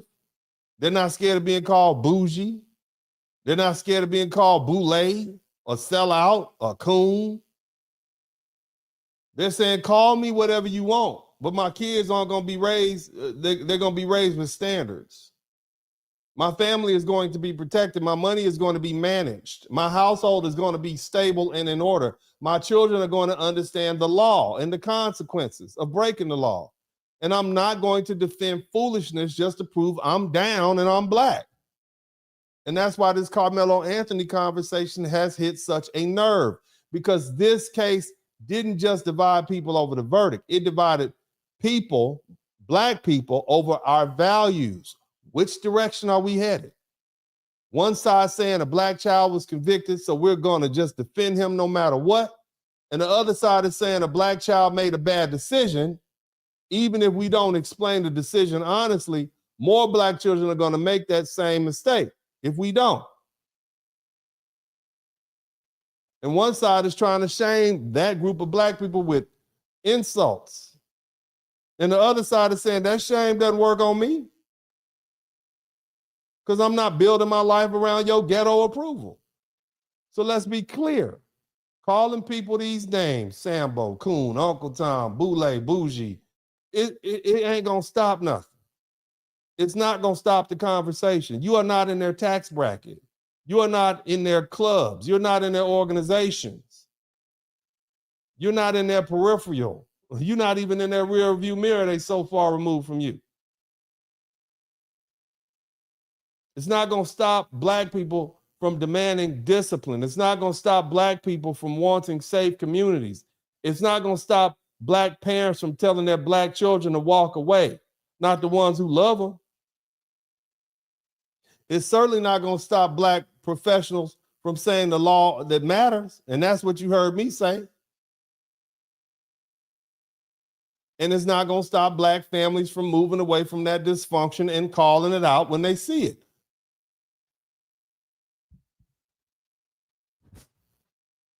We are returning to values that actually produce stability like we had before the 1950s.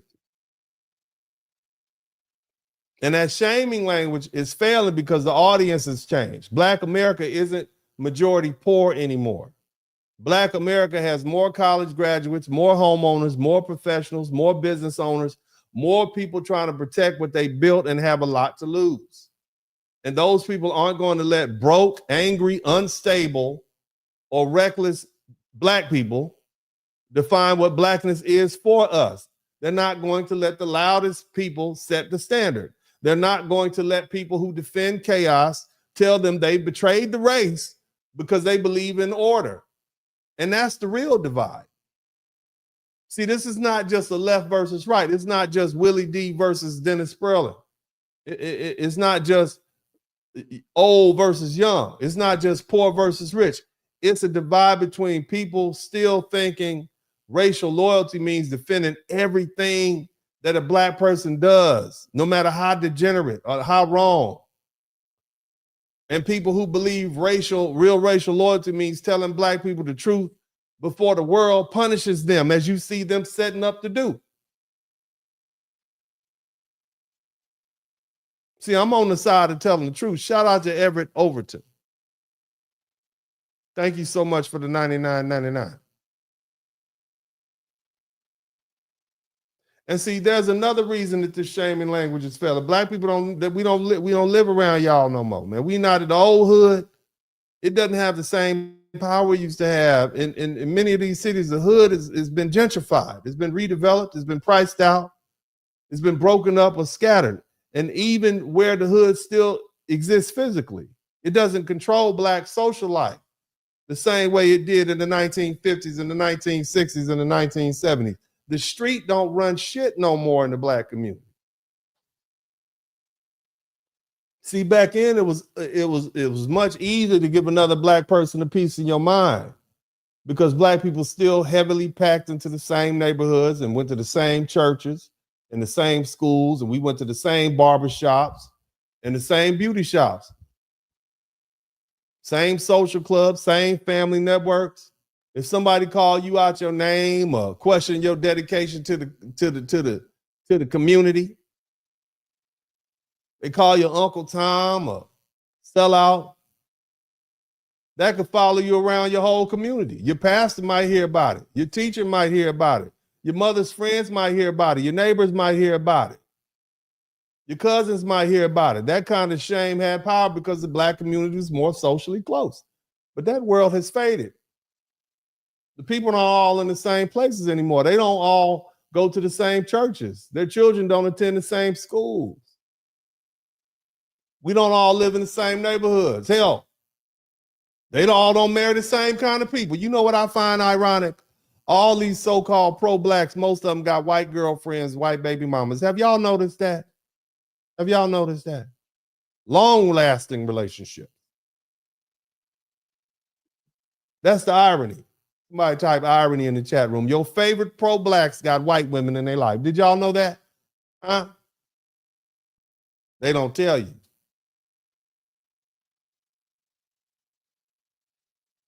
See?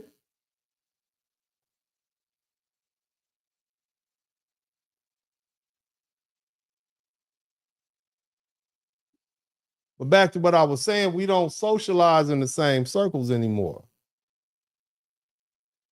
See, the only way shaming works is if you have some control over people's social world. Shame works when the people around that person care about your opinion. See, shame works when the person being attacked needs acceptance from your group. Shame works when you can embarrass somebody in front of people whose respect they need. But if that person doesn't live near you, is not in the same social circles, doesn't go to the same church, doesn't need your approval, and doesn't care what your friends think, then what power do you really have over them? None. And see, one of the real consequences of desegregation is that people don't like to discuss is that desegregation didn't just open doors for black people. It also allowed black people to flee. Somebody type escape.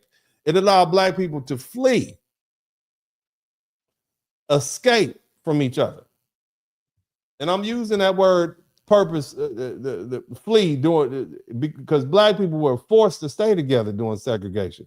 Upper middle class black people, middle class black people, working class black people, all forced to stay around poor black people. We're all pushing the same racially segregated spaces because white society didn't allow full access anywhere else. So even if you had money and education and business and a different value system, a good job or professional title you had earned, you're still forced to live near and interact with people who had a different value system. You had to deal with the degenerates. Your daughter had to walk down the same street as them lowlifes sitting on the corner.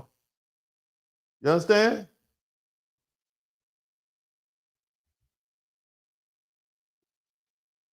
They had to put on that facade. They had to pretend like they're tough. They had to lean their shoulders forward. They couldn't be as feminine because they had to walk and catch that bus or catch that train. Now, it created a shared black world. We had strong institutions, had black church, black schools, black business district, black newspapers, black civic clubs, black professional networks. But we were forced together. That's not freedom, is it? If at the point somebody gives you freedom and all that breaks up, that means y'all didn't want to be with each other in the first place, right? See, we were forced together because we couldn't separate ourselves. And some of that was dysfunction. We couldn't always use our money to move away, which should have allowed us to move. They couldn't pick their schools that they wanted. They couldn't always buy the house they could afford. They couldn't always fully escape the lowest behavior in the community because segregation trapped every black person behind the same wall. And once segregation began to fall, black people's money started taking them as far as their money could go. If they could afford a better neighborhood, they moved. If they could afford better school district, they moved. If they could afford private school, they used it. If they could afford a safer subdivision, a safer location, they bought into it.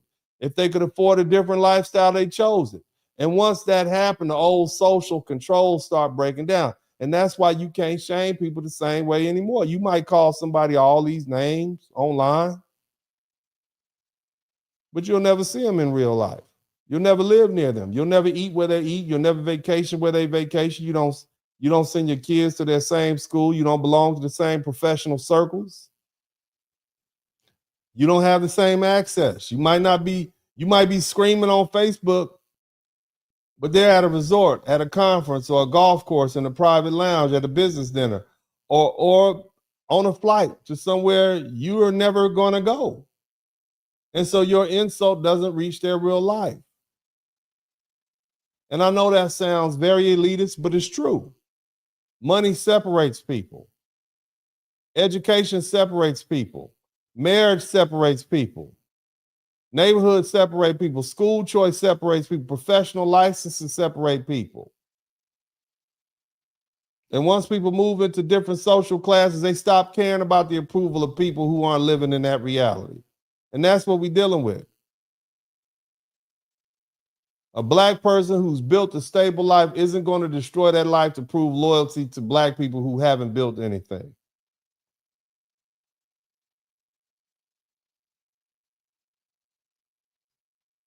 You hear me?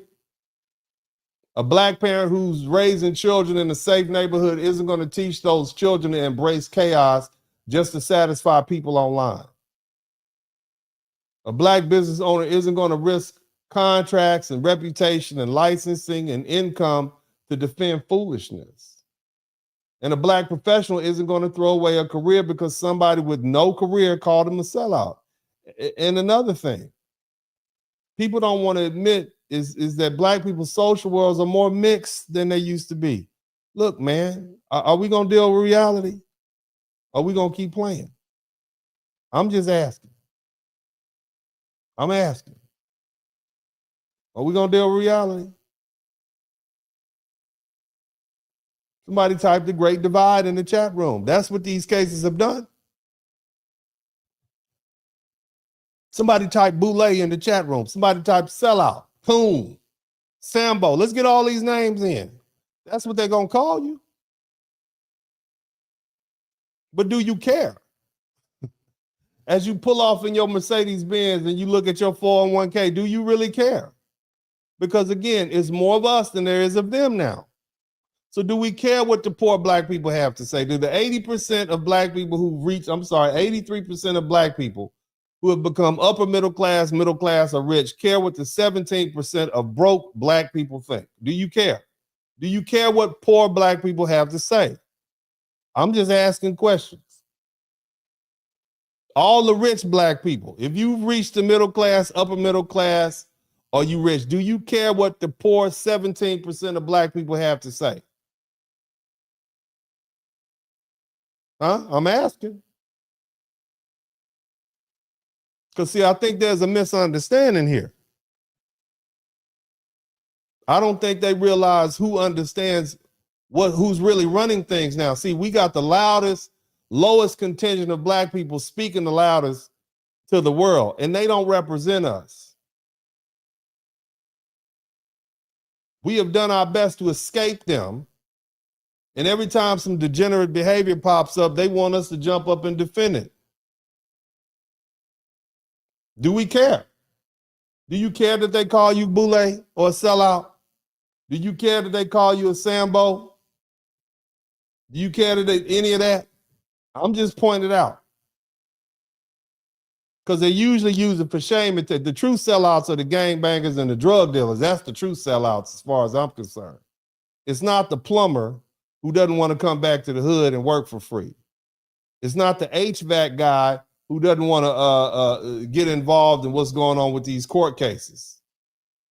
It's not the lawyer who defended Rick Chow either. That man is just an expert in his profession. So you saying that all our professionals shouldn't serve people? If it doesn't please black people, is that what you're saying? So we have black medical doctors, and this is somebody who might have some racist belief. They shouldn't serve them. They should check on the internet to see if they've made any racist tweets. Is that what you're saying? Just ignore all the ethics and morals and professionalism. Just that's what y'all saying. I'm asking the question.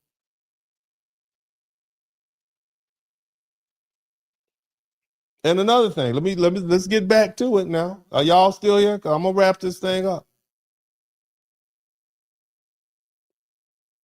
And then, another thing, we have to admit, black people's social worlds are more mixed than they used to be.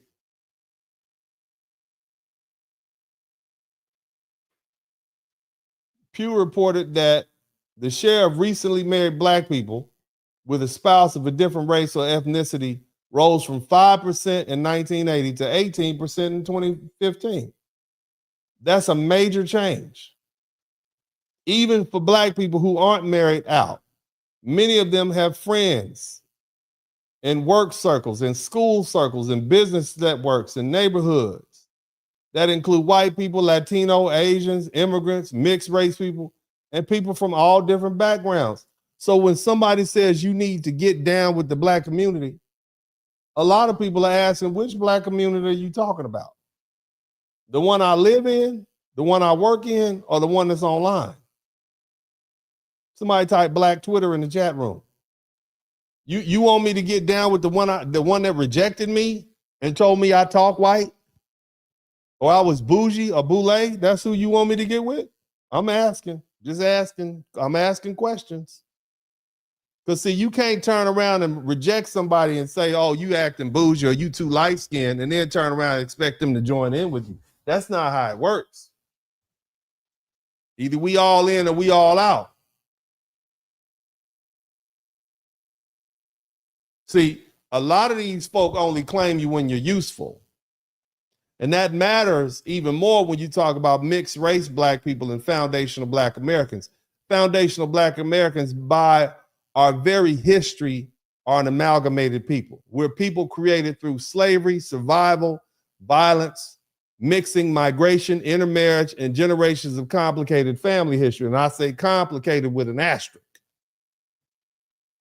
What I'm saying is many of us have white ancestry, Native American ancestry, Asian ancestry. And today, many black people have immediate white parents and grandparents and Asian parents and Latino parents and immigrant parents or grandparents from other racial ethnic backgrounds. So how are you going to shame those people into one size fits all black identity when many of them have already been ostracized by the black community? I'm just asking questions.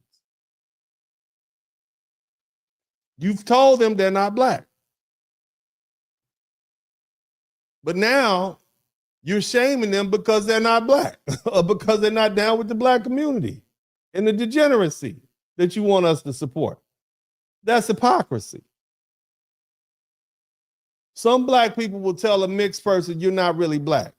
They'll tell a light-skinned person, you're not really black. They'll tell a biracial person, you're not one of us. They'll tell a person raised around non-black people, you don't understand the culture. But then when there's a political fight or a racial controversy, suddenly it's you need to stand with the people. That doesn't work anymore. People aren't falling for that. You can't reject people socially, then demand their loyalty politically.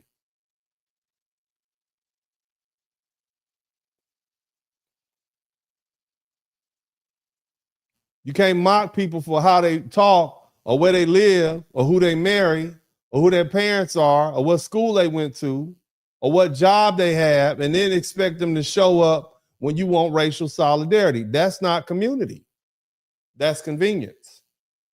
I'm going to tell it like it is.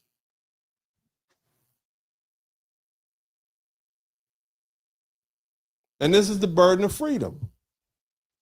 Again, during segregation, black people carried the burden of being forced together. Whether you're light skinned, dark skinned, whether you from Haiti or Ghana, whether you from Trinidad or Canada, y'all got sent, everybody got sent to the black community. That's what happened during the segregation. Black people carried the burden of being forced together. Whether you were a convict or a judge, y'all lived down the street from each other. We were locked into racial enclaves because white society blocked access. But after desegregation, the black people started dealing with a different burden, the burden of choice. Now we can choose where to live. We can choose who to marry. We can choose where to send our children. We can choose what schools to attend. We can choose what value system we want to follow. And a lot of black people are choosing separation. Black men are choosing separation. Black women are choosing separation.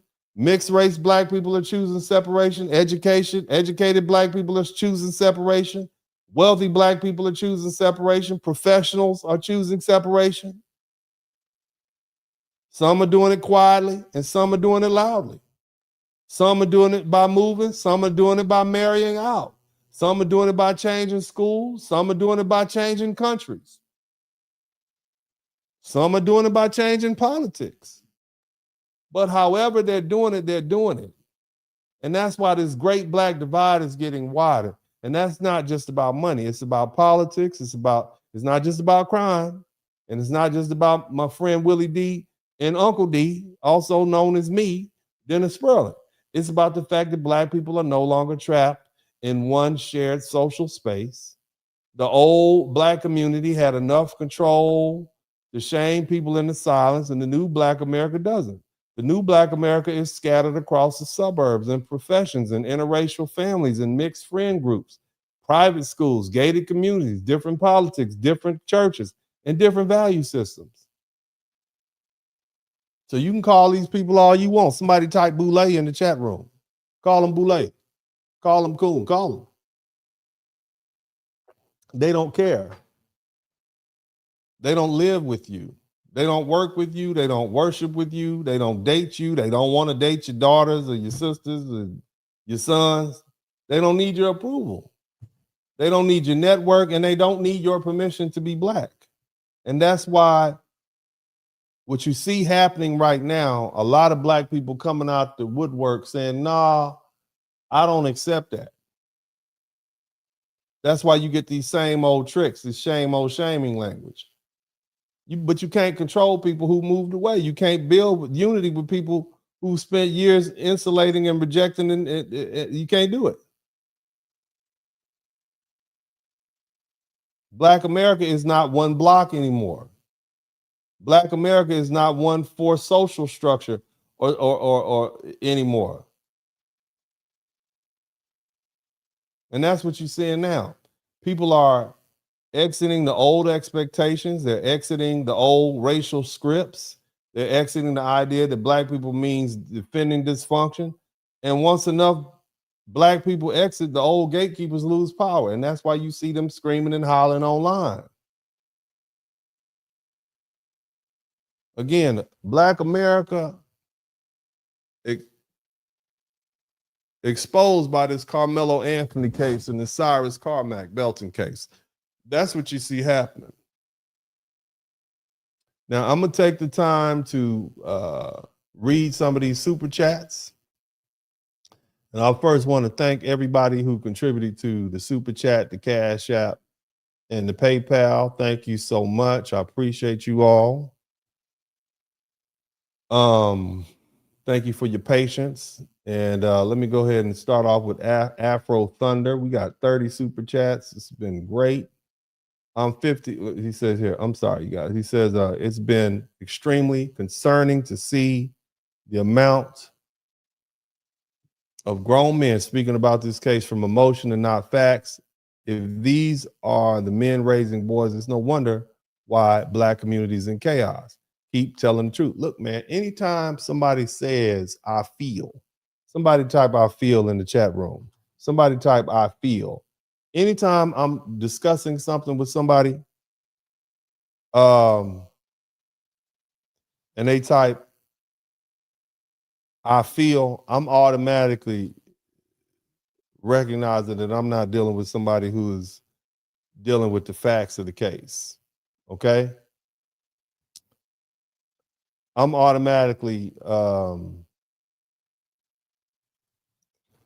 dealing with somebody who is working on emotion. You can't talk to people like that. Okay? But yeah, that's very observant, and this is what we're dealing with. Next up, thank you so much, Brian Turner. There's a lot of beta weakling energy among the talking points of males defending Karmelo, emotional dudes who defend unnecessary violence. Would they want somebody to? What if somebody accidentally pushes you, and you end up getting stabbed and they don't go to prison? How'd that make you feel? You see what I mean?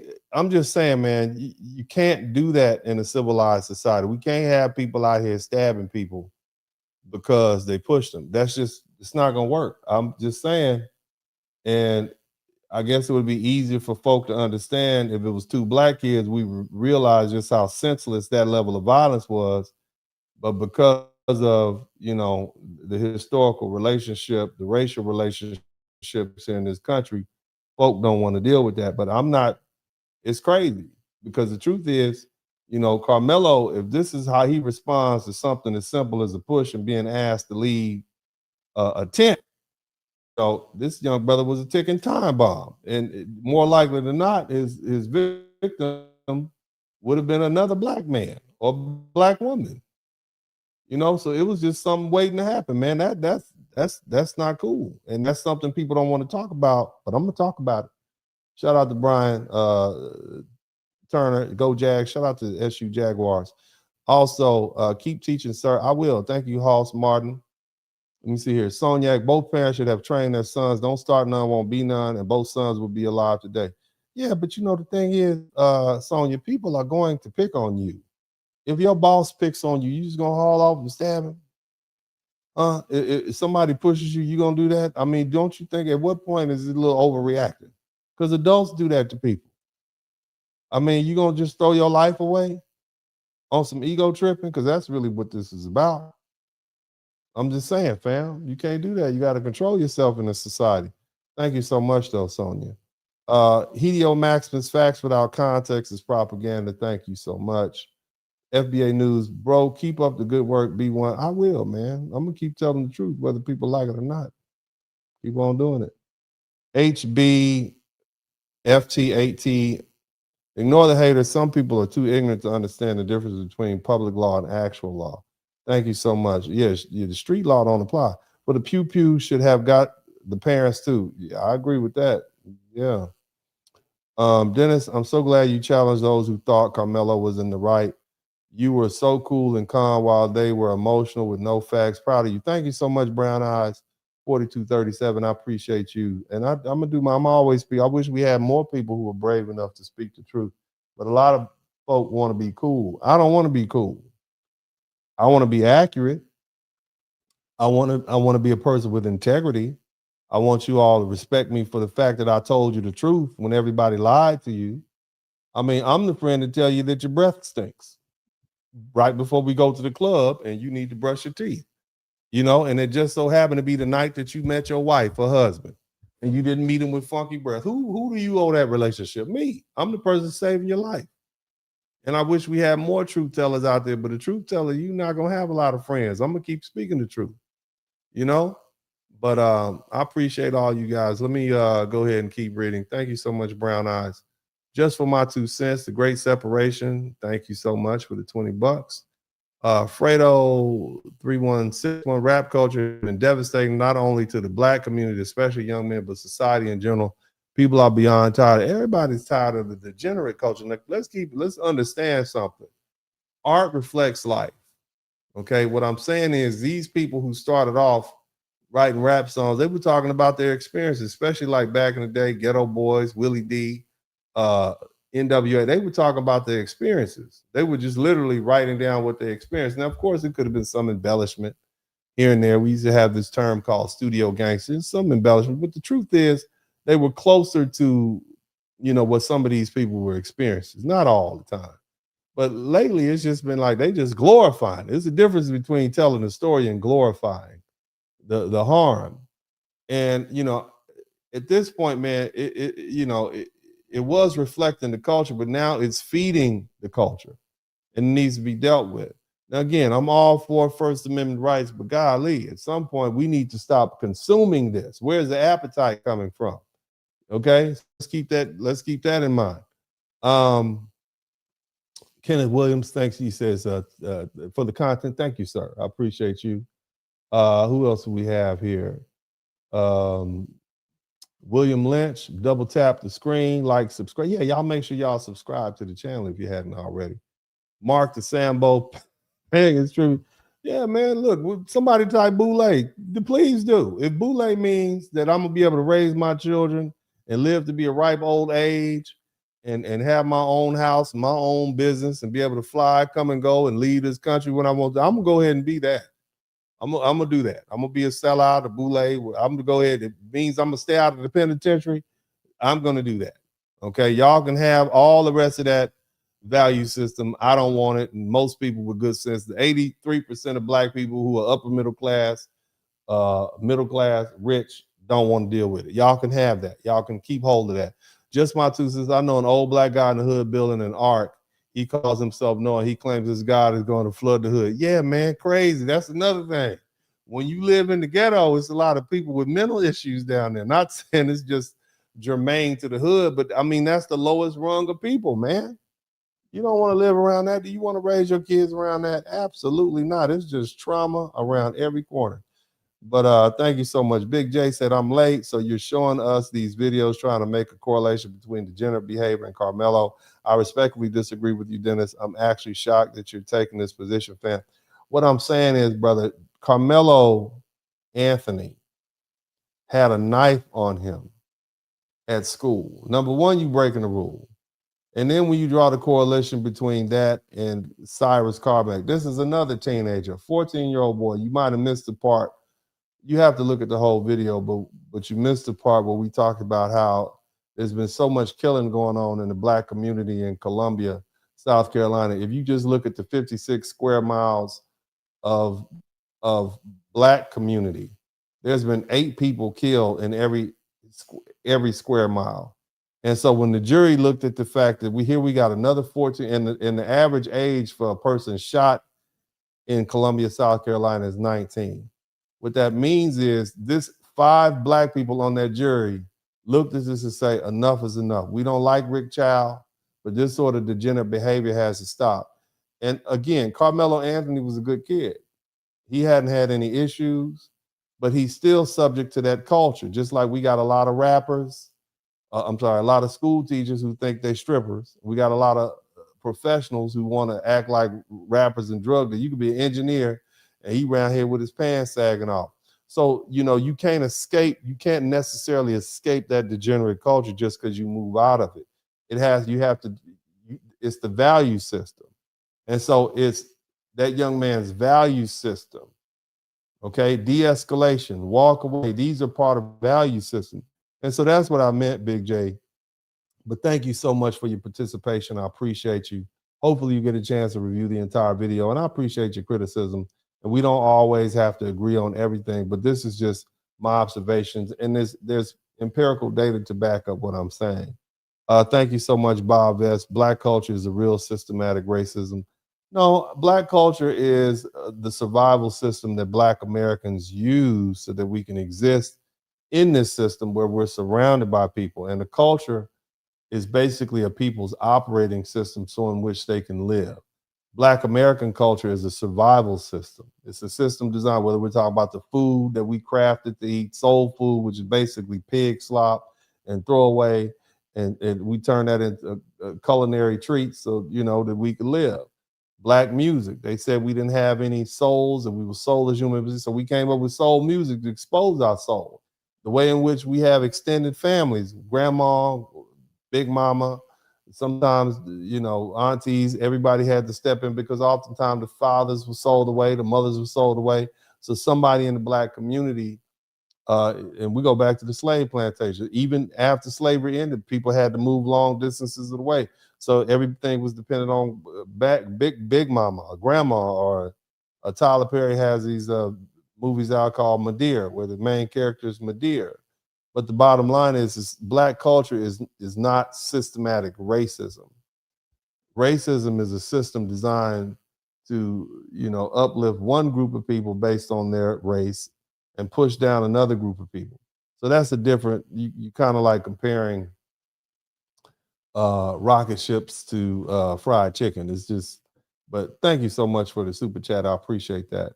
Bob S., white people have been getting lumped together for a while. Yeah, well, white people lump themselves together. White people have a very distinctive culture. There's the Irish, there's the Scottish, there's the English, and then you have other groups. You have the Danes, you have Denmark, Norway, Sweden. You have Polish people, which are basically Eastern European people. You have people from Romania. You got people from Italy. These are people who are totally different. You got Russians, which is, to me, not Europe, but Asia. White people lump themselves together because, it benefited the elite. Well, we'll all just be white. Yeah, I know you're from Italy, you're from Poland, you're Jewish, you're from Scandinavia. Well, we're just going to call you white because it's convenient that way. But you fell for it. White people fell for it. I'm actually going to do a broadcast on that. I'm going to talk because Europe is burning, and I want to explain the effect that white supremacy has had on white people. You've abandoned your rich culture to be white in America. And that's the real travesty in this situation. White people had a rich, when I say white people, I'm talking about white Northern Europeans, Polish people. You have a rich culture. You gave up all of that, your food, your language, your customs, your stories to be white. Okay? And that's the problem. So you lumped yourself together. And so now you're suffering the consequences of it. It's unfortunate, but I think we all like the Irish, but then when they come over here, they've embraced racism, and now the KKK didn't even like the Irish, but you guys have embraced the racism, and it's the problem. But let's keep pushing. Thank you so much, Bob. It's crazy how you're still trying to make a correlation between degenerate Black culture and Karmelo. Do you know better than this, Dennis? And this is very irresponsible respect. Well, Big J, you're entitled to disagree, but Karmelo Anthony stabbed somebody because they pushed him. And in the Black community, respect, right? This warped sense of respect is so pervasive that people will shoot you for stepping on their shoes. They will gangbang on you for wearing the wrong color, being born and raised in the wrong neighborhood. So we got to deal with that. You see, that's what we have to deal with. Where did it come from? It didn't just start in the suburbs of Collin County, Texas. You see, this is what we have to deal with. And unless we deal with it and do better, guess what's going to happen? It's going to keep repeating. Again, as I say all the time, there's no geographical solution for an emotional problem. And what we have in the Black community is we have a vein of degeneracy that we've accepted. Now, it's hard to hear, but it's truthful. But thank you so much. I appreciate you again, Big J. Mark the Freelance, Mark the Sambo Strikes again. Thank you so much. Also, Perfect Blackness, amazing. After all these decades, we're still telling ourselves to turn the other cheek and gladly accept the equal application of the law. No, what we're doing, brother, is I'm never telling you not to defend yourself. I'm telling you to use proportional force. But sometimes you do have to walk away. sometimes you do have to say, nah, you got to pick and choose when it's time to fight. And sometimes you just got to walk away. Otherwise, guess what? You can lose it all. Are you hanging out with your wife and it's a bunch of dudes disrespecting you and calling you out your name and you see you surrounded? Are you going to pull out your pistol and shoot one of them because they disrespected you? Where is that going to leave you? Well, it's going to lead you, put you in handcuffs. You're going to have a hearing, an arraignment. You're going to have a bail hearing. It's going to cost you about, depending on if the person dies or not, it's going to cost you about $50,000 to $100,000 for a lawyer to get started if you want a good one. Okay, so sometimes turning the other cheek is a smart thing to do. Sometimes you got to tuck your ego and go about your business so you can live. That's all I'm saying, all right? And I think it's an intelligent thing to do, in my opinion. Mr. Spurling, keep doing your thing. Anybody with common sense knows Karmelo was going to prison. His parents should have fought for manslaughter. Yeah, that whole situation is just tragic. I hate it. He seemed to be a good kid, didn't have any issues, not any past any normal kid, you know. I mean, he didn't have a criminal record. He might have gotten some mischief. You know, it's just upsetting. And I think that's why we're talking about it, because we're not talking about some bad kid. He was a good kid. He was in football. He was in track. He had parents that cared about him. And this is what makes it a tragedy. But again, unless you teach your children self-control, doesn't matter where you put them, unless you begin to explain to them that they need to value life, that they shouldn't be so adamant. Because again, they were both under there talking stuff to each other. I believe that Karmelo told, you under somebody else's tent, you play football for another team, you under somebody else's tent, and you telling them, hey, your team is ass, you expect to get a response. So, you know, again, back and forth banter, it shouldn't have led to this. This is a tragedy all the way around. But thank you so much. Big J, again, where's the correlation between this, Karmelo? I think I've answered that a couple of times, but thank you so much. I agree with Uncle D 99 of the time, but I do think it's irresponsible to apply poor black culture that does exist to Karmelo Anthony. Well, when you start looking at Karmelo Anthony's history and where his parents came from and kind of look at a little bit of, and I don't want to speak disparagingly of anybody, but just look into their history. We all have relatives like that move out to suburbs, and then unfortunately, they take some of that with them. You know, are you one of these folk that tell your children if somebody hits you, you hit them back harder? Can't do that in the suburbs. You can't do that around them white folks. They're not going for it. It's just a reality. That might work in the ghetto, but doesn't work anywhere else. So just think about that. What advice are you going to give your children? Okay? You have to think about that, especially knowing what we know and where we live. Shout out to Terrell Steps. Everton, he said, congratulations on the recent milestone over your shoulder. All the best to you and yours. Thank you so much. I appreciate you too, family. Good looking out. 99 Problems Stupid. Being called a racist used to fire me up because I knew those people were full of crap. Now I expect to be called racist. Yeah, people have called people racist so much it doesn't even have any effect anymore. Everything was racism. And so now nobody cares about being called racist. And see, that's what happens when you overuse that word. It should be, there's an old fable called The Boy Who Cried Wolf.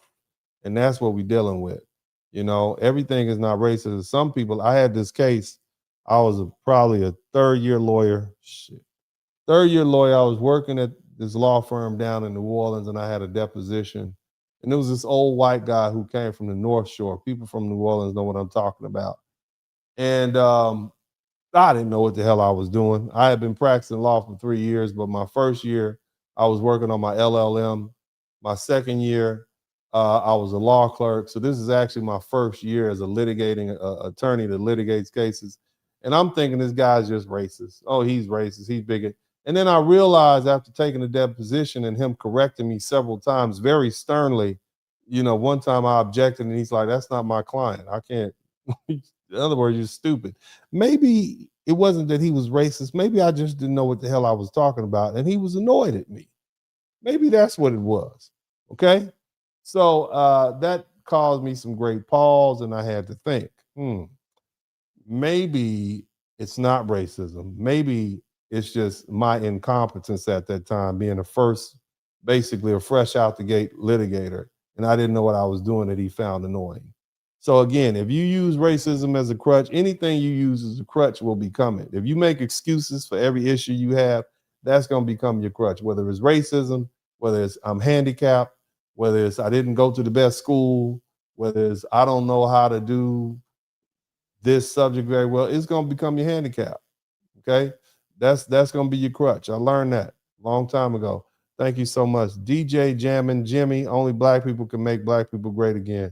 Good point. Thank you so much. Also, I usually agree with you, but I think that you've been rich for so long that you're out of touch with your own people. Tonight's broadcast has nothing to do with Karmelo trial and how he was set up respectfully. I don't think Karmelo was set up, brother. I think he stabbed somebody in front of 20 people, and that person died, and you know, he admitted that he did it, and there's video footage, and I don't think that was a setup. I think that was a mistake. I think it was an emotional outburst. I think it was a lack of self-control, but that happens. But I don't think it was a setup. I don't think somebody, and if you mean setup like somebody set him up to kill somebody, I don't think that's it, brother. I'd have to review what you're saying. Again, Big J, for all the people talking and agreeing, we still don't have the full facts of the case because they hid a lot, including the full clear video. Again, I've had conversations with people about this video, and I don't believe the video exists. I believe if there was actually a video, I think it would have come forth by now. I think that's just internet rumor. And what if you get the video and it actually depicts clearer what the prosecution said he was doing? Maybe if have you thought about that? Maybe if there is a video, they didn't want it to come out because it's not good for Karmelo. Maybe that's the same reason they didn't want him to testify. Just think about it, okay? Everything happened the way it happened for a reason. And if the public knows about this video, don't you think the lawyers know about it? But thank you so much again, Big J. If Karmelo's result was just then, why did the jury have to have no black people? Wouldn't it have been fair as far as the jury goes? Why no black? Well, again, I think the jury, an all black jury, would have come to the same conclusion because the evidence was overwhelming. But,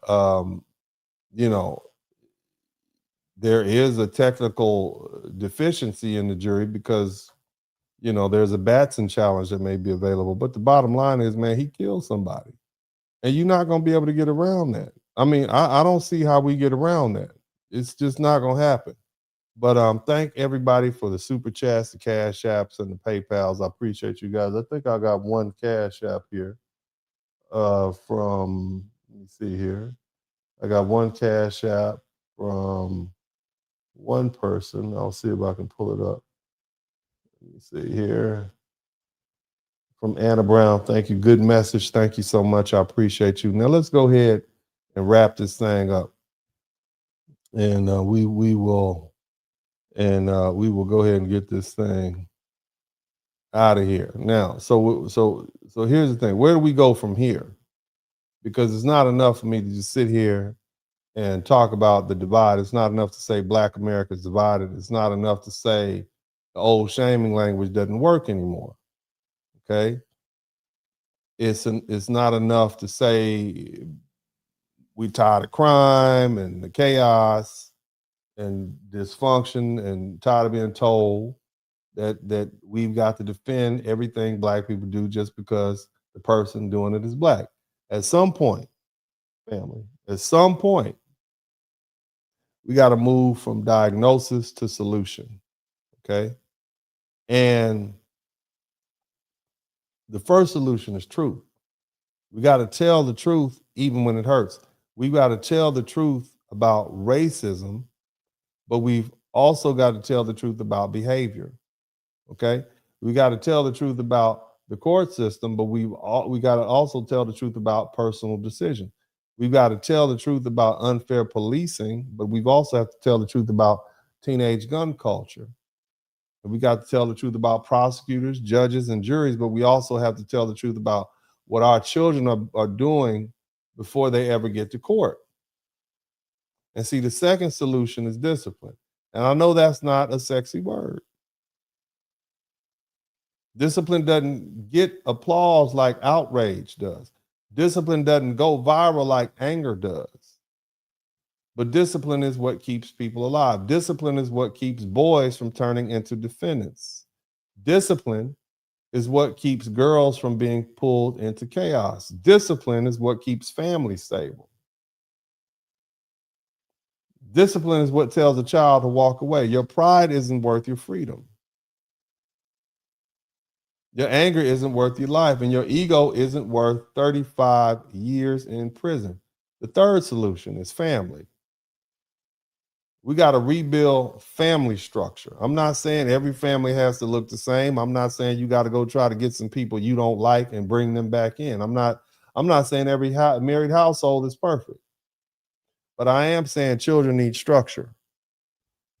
They need adults, they need rules, they need correction. They need stern fathers, they need loving mothers who participate and cooperate. They need grandparents. They need uncles, they need coaches, they need teachers, they need somebody in their life who's willing to say no and mean it. And the fourth solution is law. Black people have to understand the law before the law is used against us.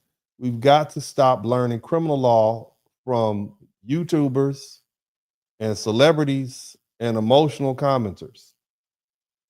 Just because you're ignorant of the law doesn't mean that you can ignore it. Self-defense doesn't mean somebody touch me so I can do anything. That's ghetto culture. If you found yourself saying something like, you touch me, and that doesn't give you the right to take somebody's life. No duty to retreat doesn't mean duty not to think.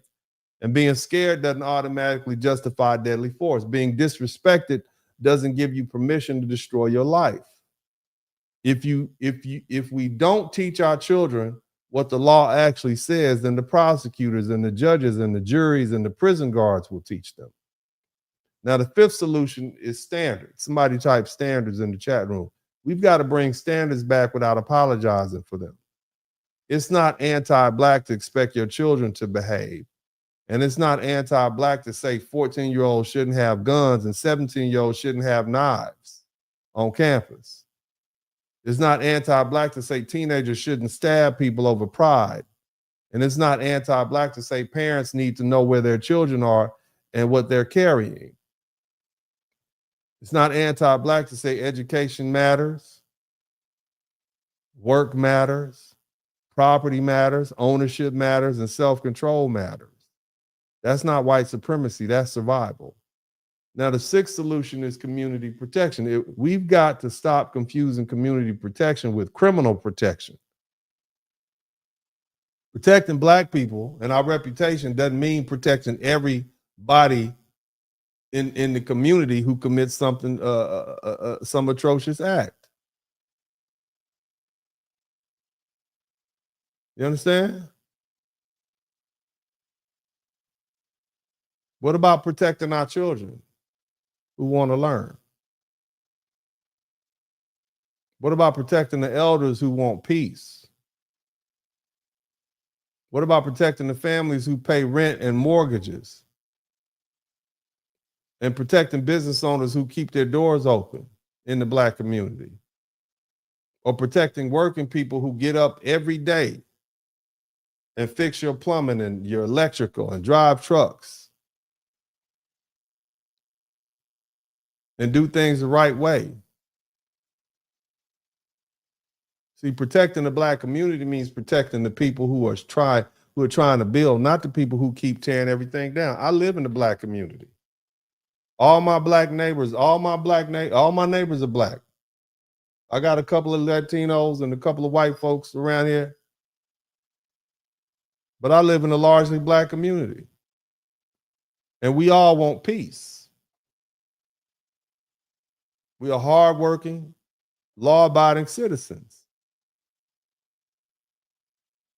from various backgrounds throughout the United States. And we don't want folk coming over here tearing it down. Now, the seventh solution is economic separation when necessary. Everybody doesn't get access just because they're black. Everybody doesn't get to bring chaos to your door because they're black. Everybody doesn't get to destroy your school, your neighborhood, your business, or your peace, or your family because they're black. If people don't share your values, you don't have to share your space. If people don't respect order, you don't have to let them into what you've built. If people are committed to dysfunction, you don't have to pretend that dysfunction is community. And the final solution is courage. Because see, a lot of black people already believe what I'm saying. They just whisper it. You say it at home. They say it in private. They say it in the car after church. They say it after a meeting. They say it at the kitchen table. They say it when the camera's off. But y'all wouldn't have got on. I ain't seen a black lawyer yet who did what I did. Went on Willie D. Willie D got like over 1 million subscribers. And I got people mad at me right now for saying what I said. I had a judge friend of mine saying, man, they supposed to not like you. You gonna make them not like you. They supposed to like us if they want us to represent them, right? He was speaking to me as a lawyer.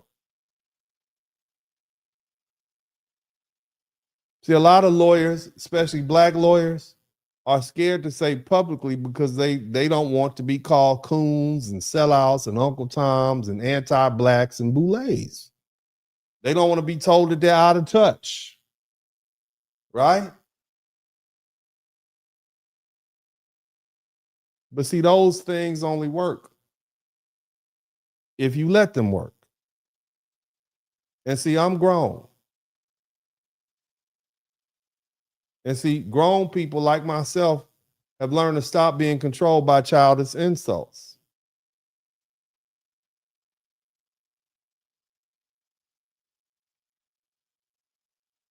Somebody type courage in the chat room.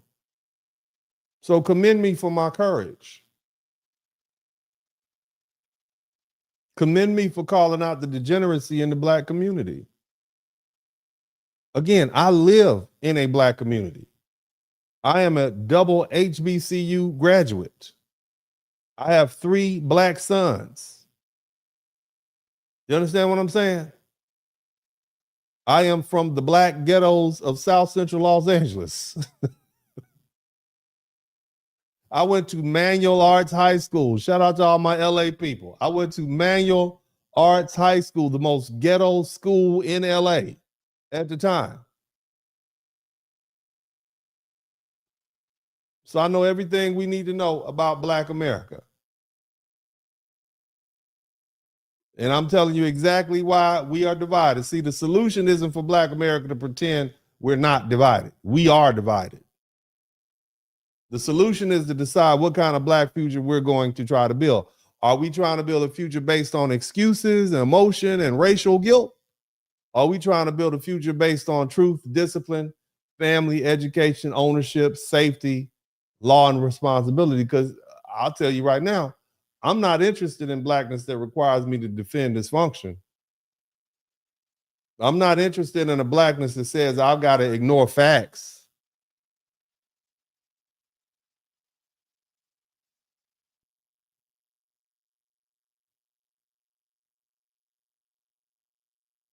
I'm not interested in blackness that tells me I've got to lie to children to prove loyalty.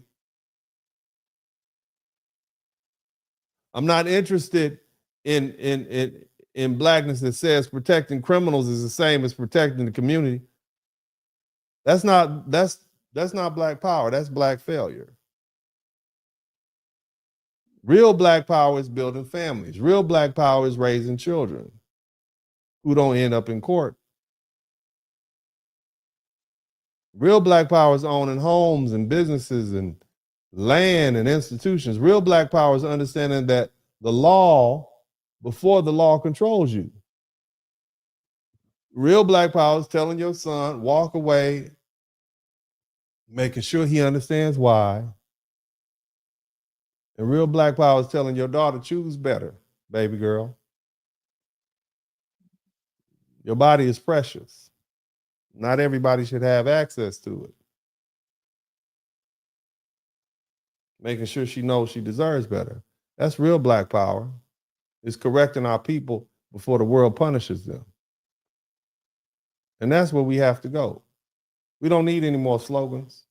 We don't need any more hashtags. We don't need any more fake outrage. We don't need any more celebrities telling us what feels good. We need standards. We need courage. We need honesty. We need adults back in the room. We need Black men back in their families. We need Black women supporting those Black men for the common good.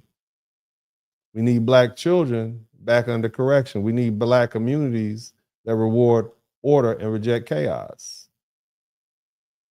So let me close it this way. Black America is divided, but division isn't always bad. Sometimes division exposes what people really believe. Sometimes division separates builders from destroyers. Sometimes division separates people who want progress from people who want excuses. Sometimes division is necessary because everybody can't go where the serious people are trying to go. And if the choice is between being called names by people defending dysfunction or telling the truth to help save Black children, I'll take the names. Call me whatever you want. I'm telling you, I'm still going to tell the truth.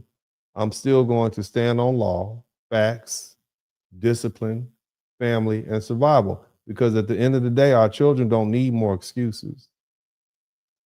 We don't need any more Cyrus Beltons or Karmelo Anthonys. Or all the numerous Black children that have been unalived by other Black people. Our children need a way out. And the way out starts with telling them the truth before the world teaches them the hard way. This is Uncle D. God bless you all. I love you. Thank you all for the time you spent with me this evening. And as I always say at this time, I'm out.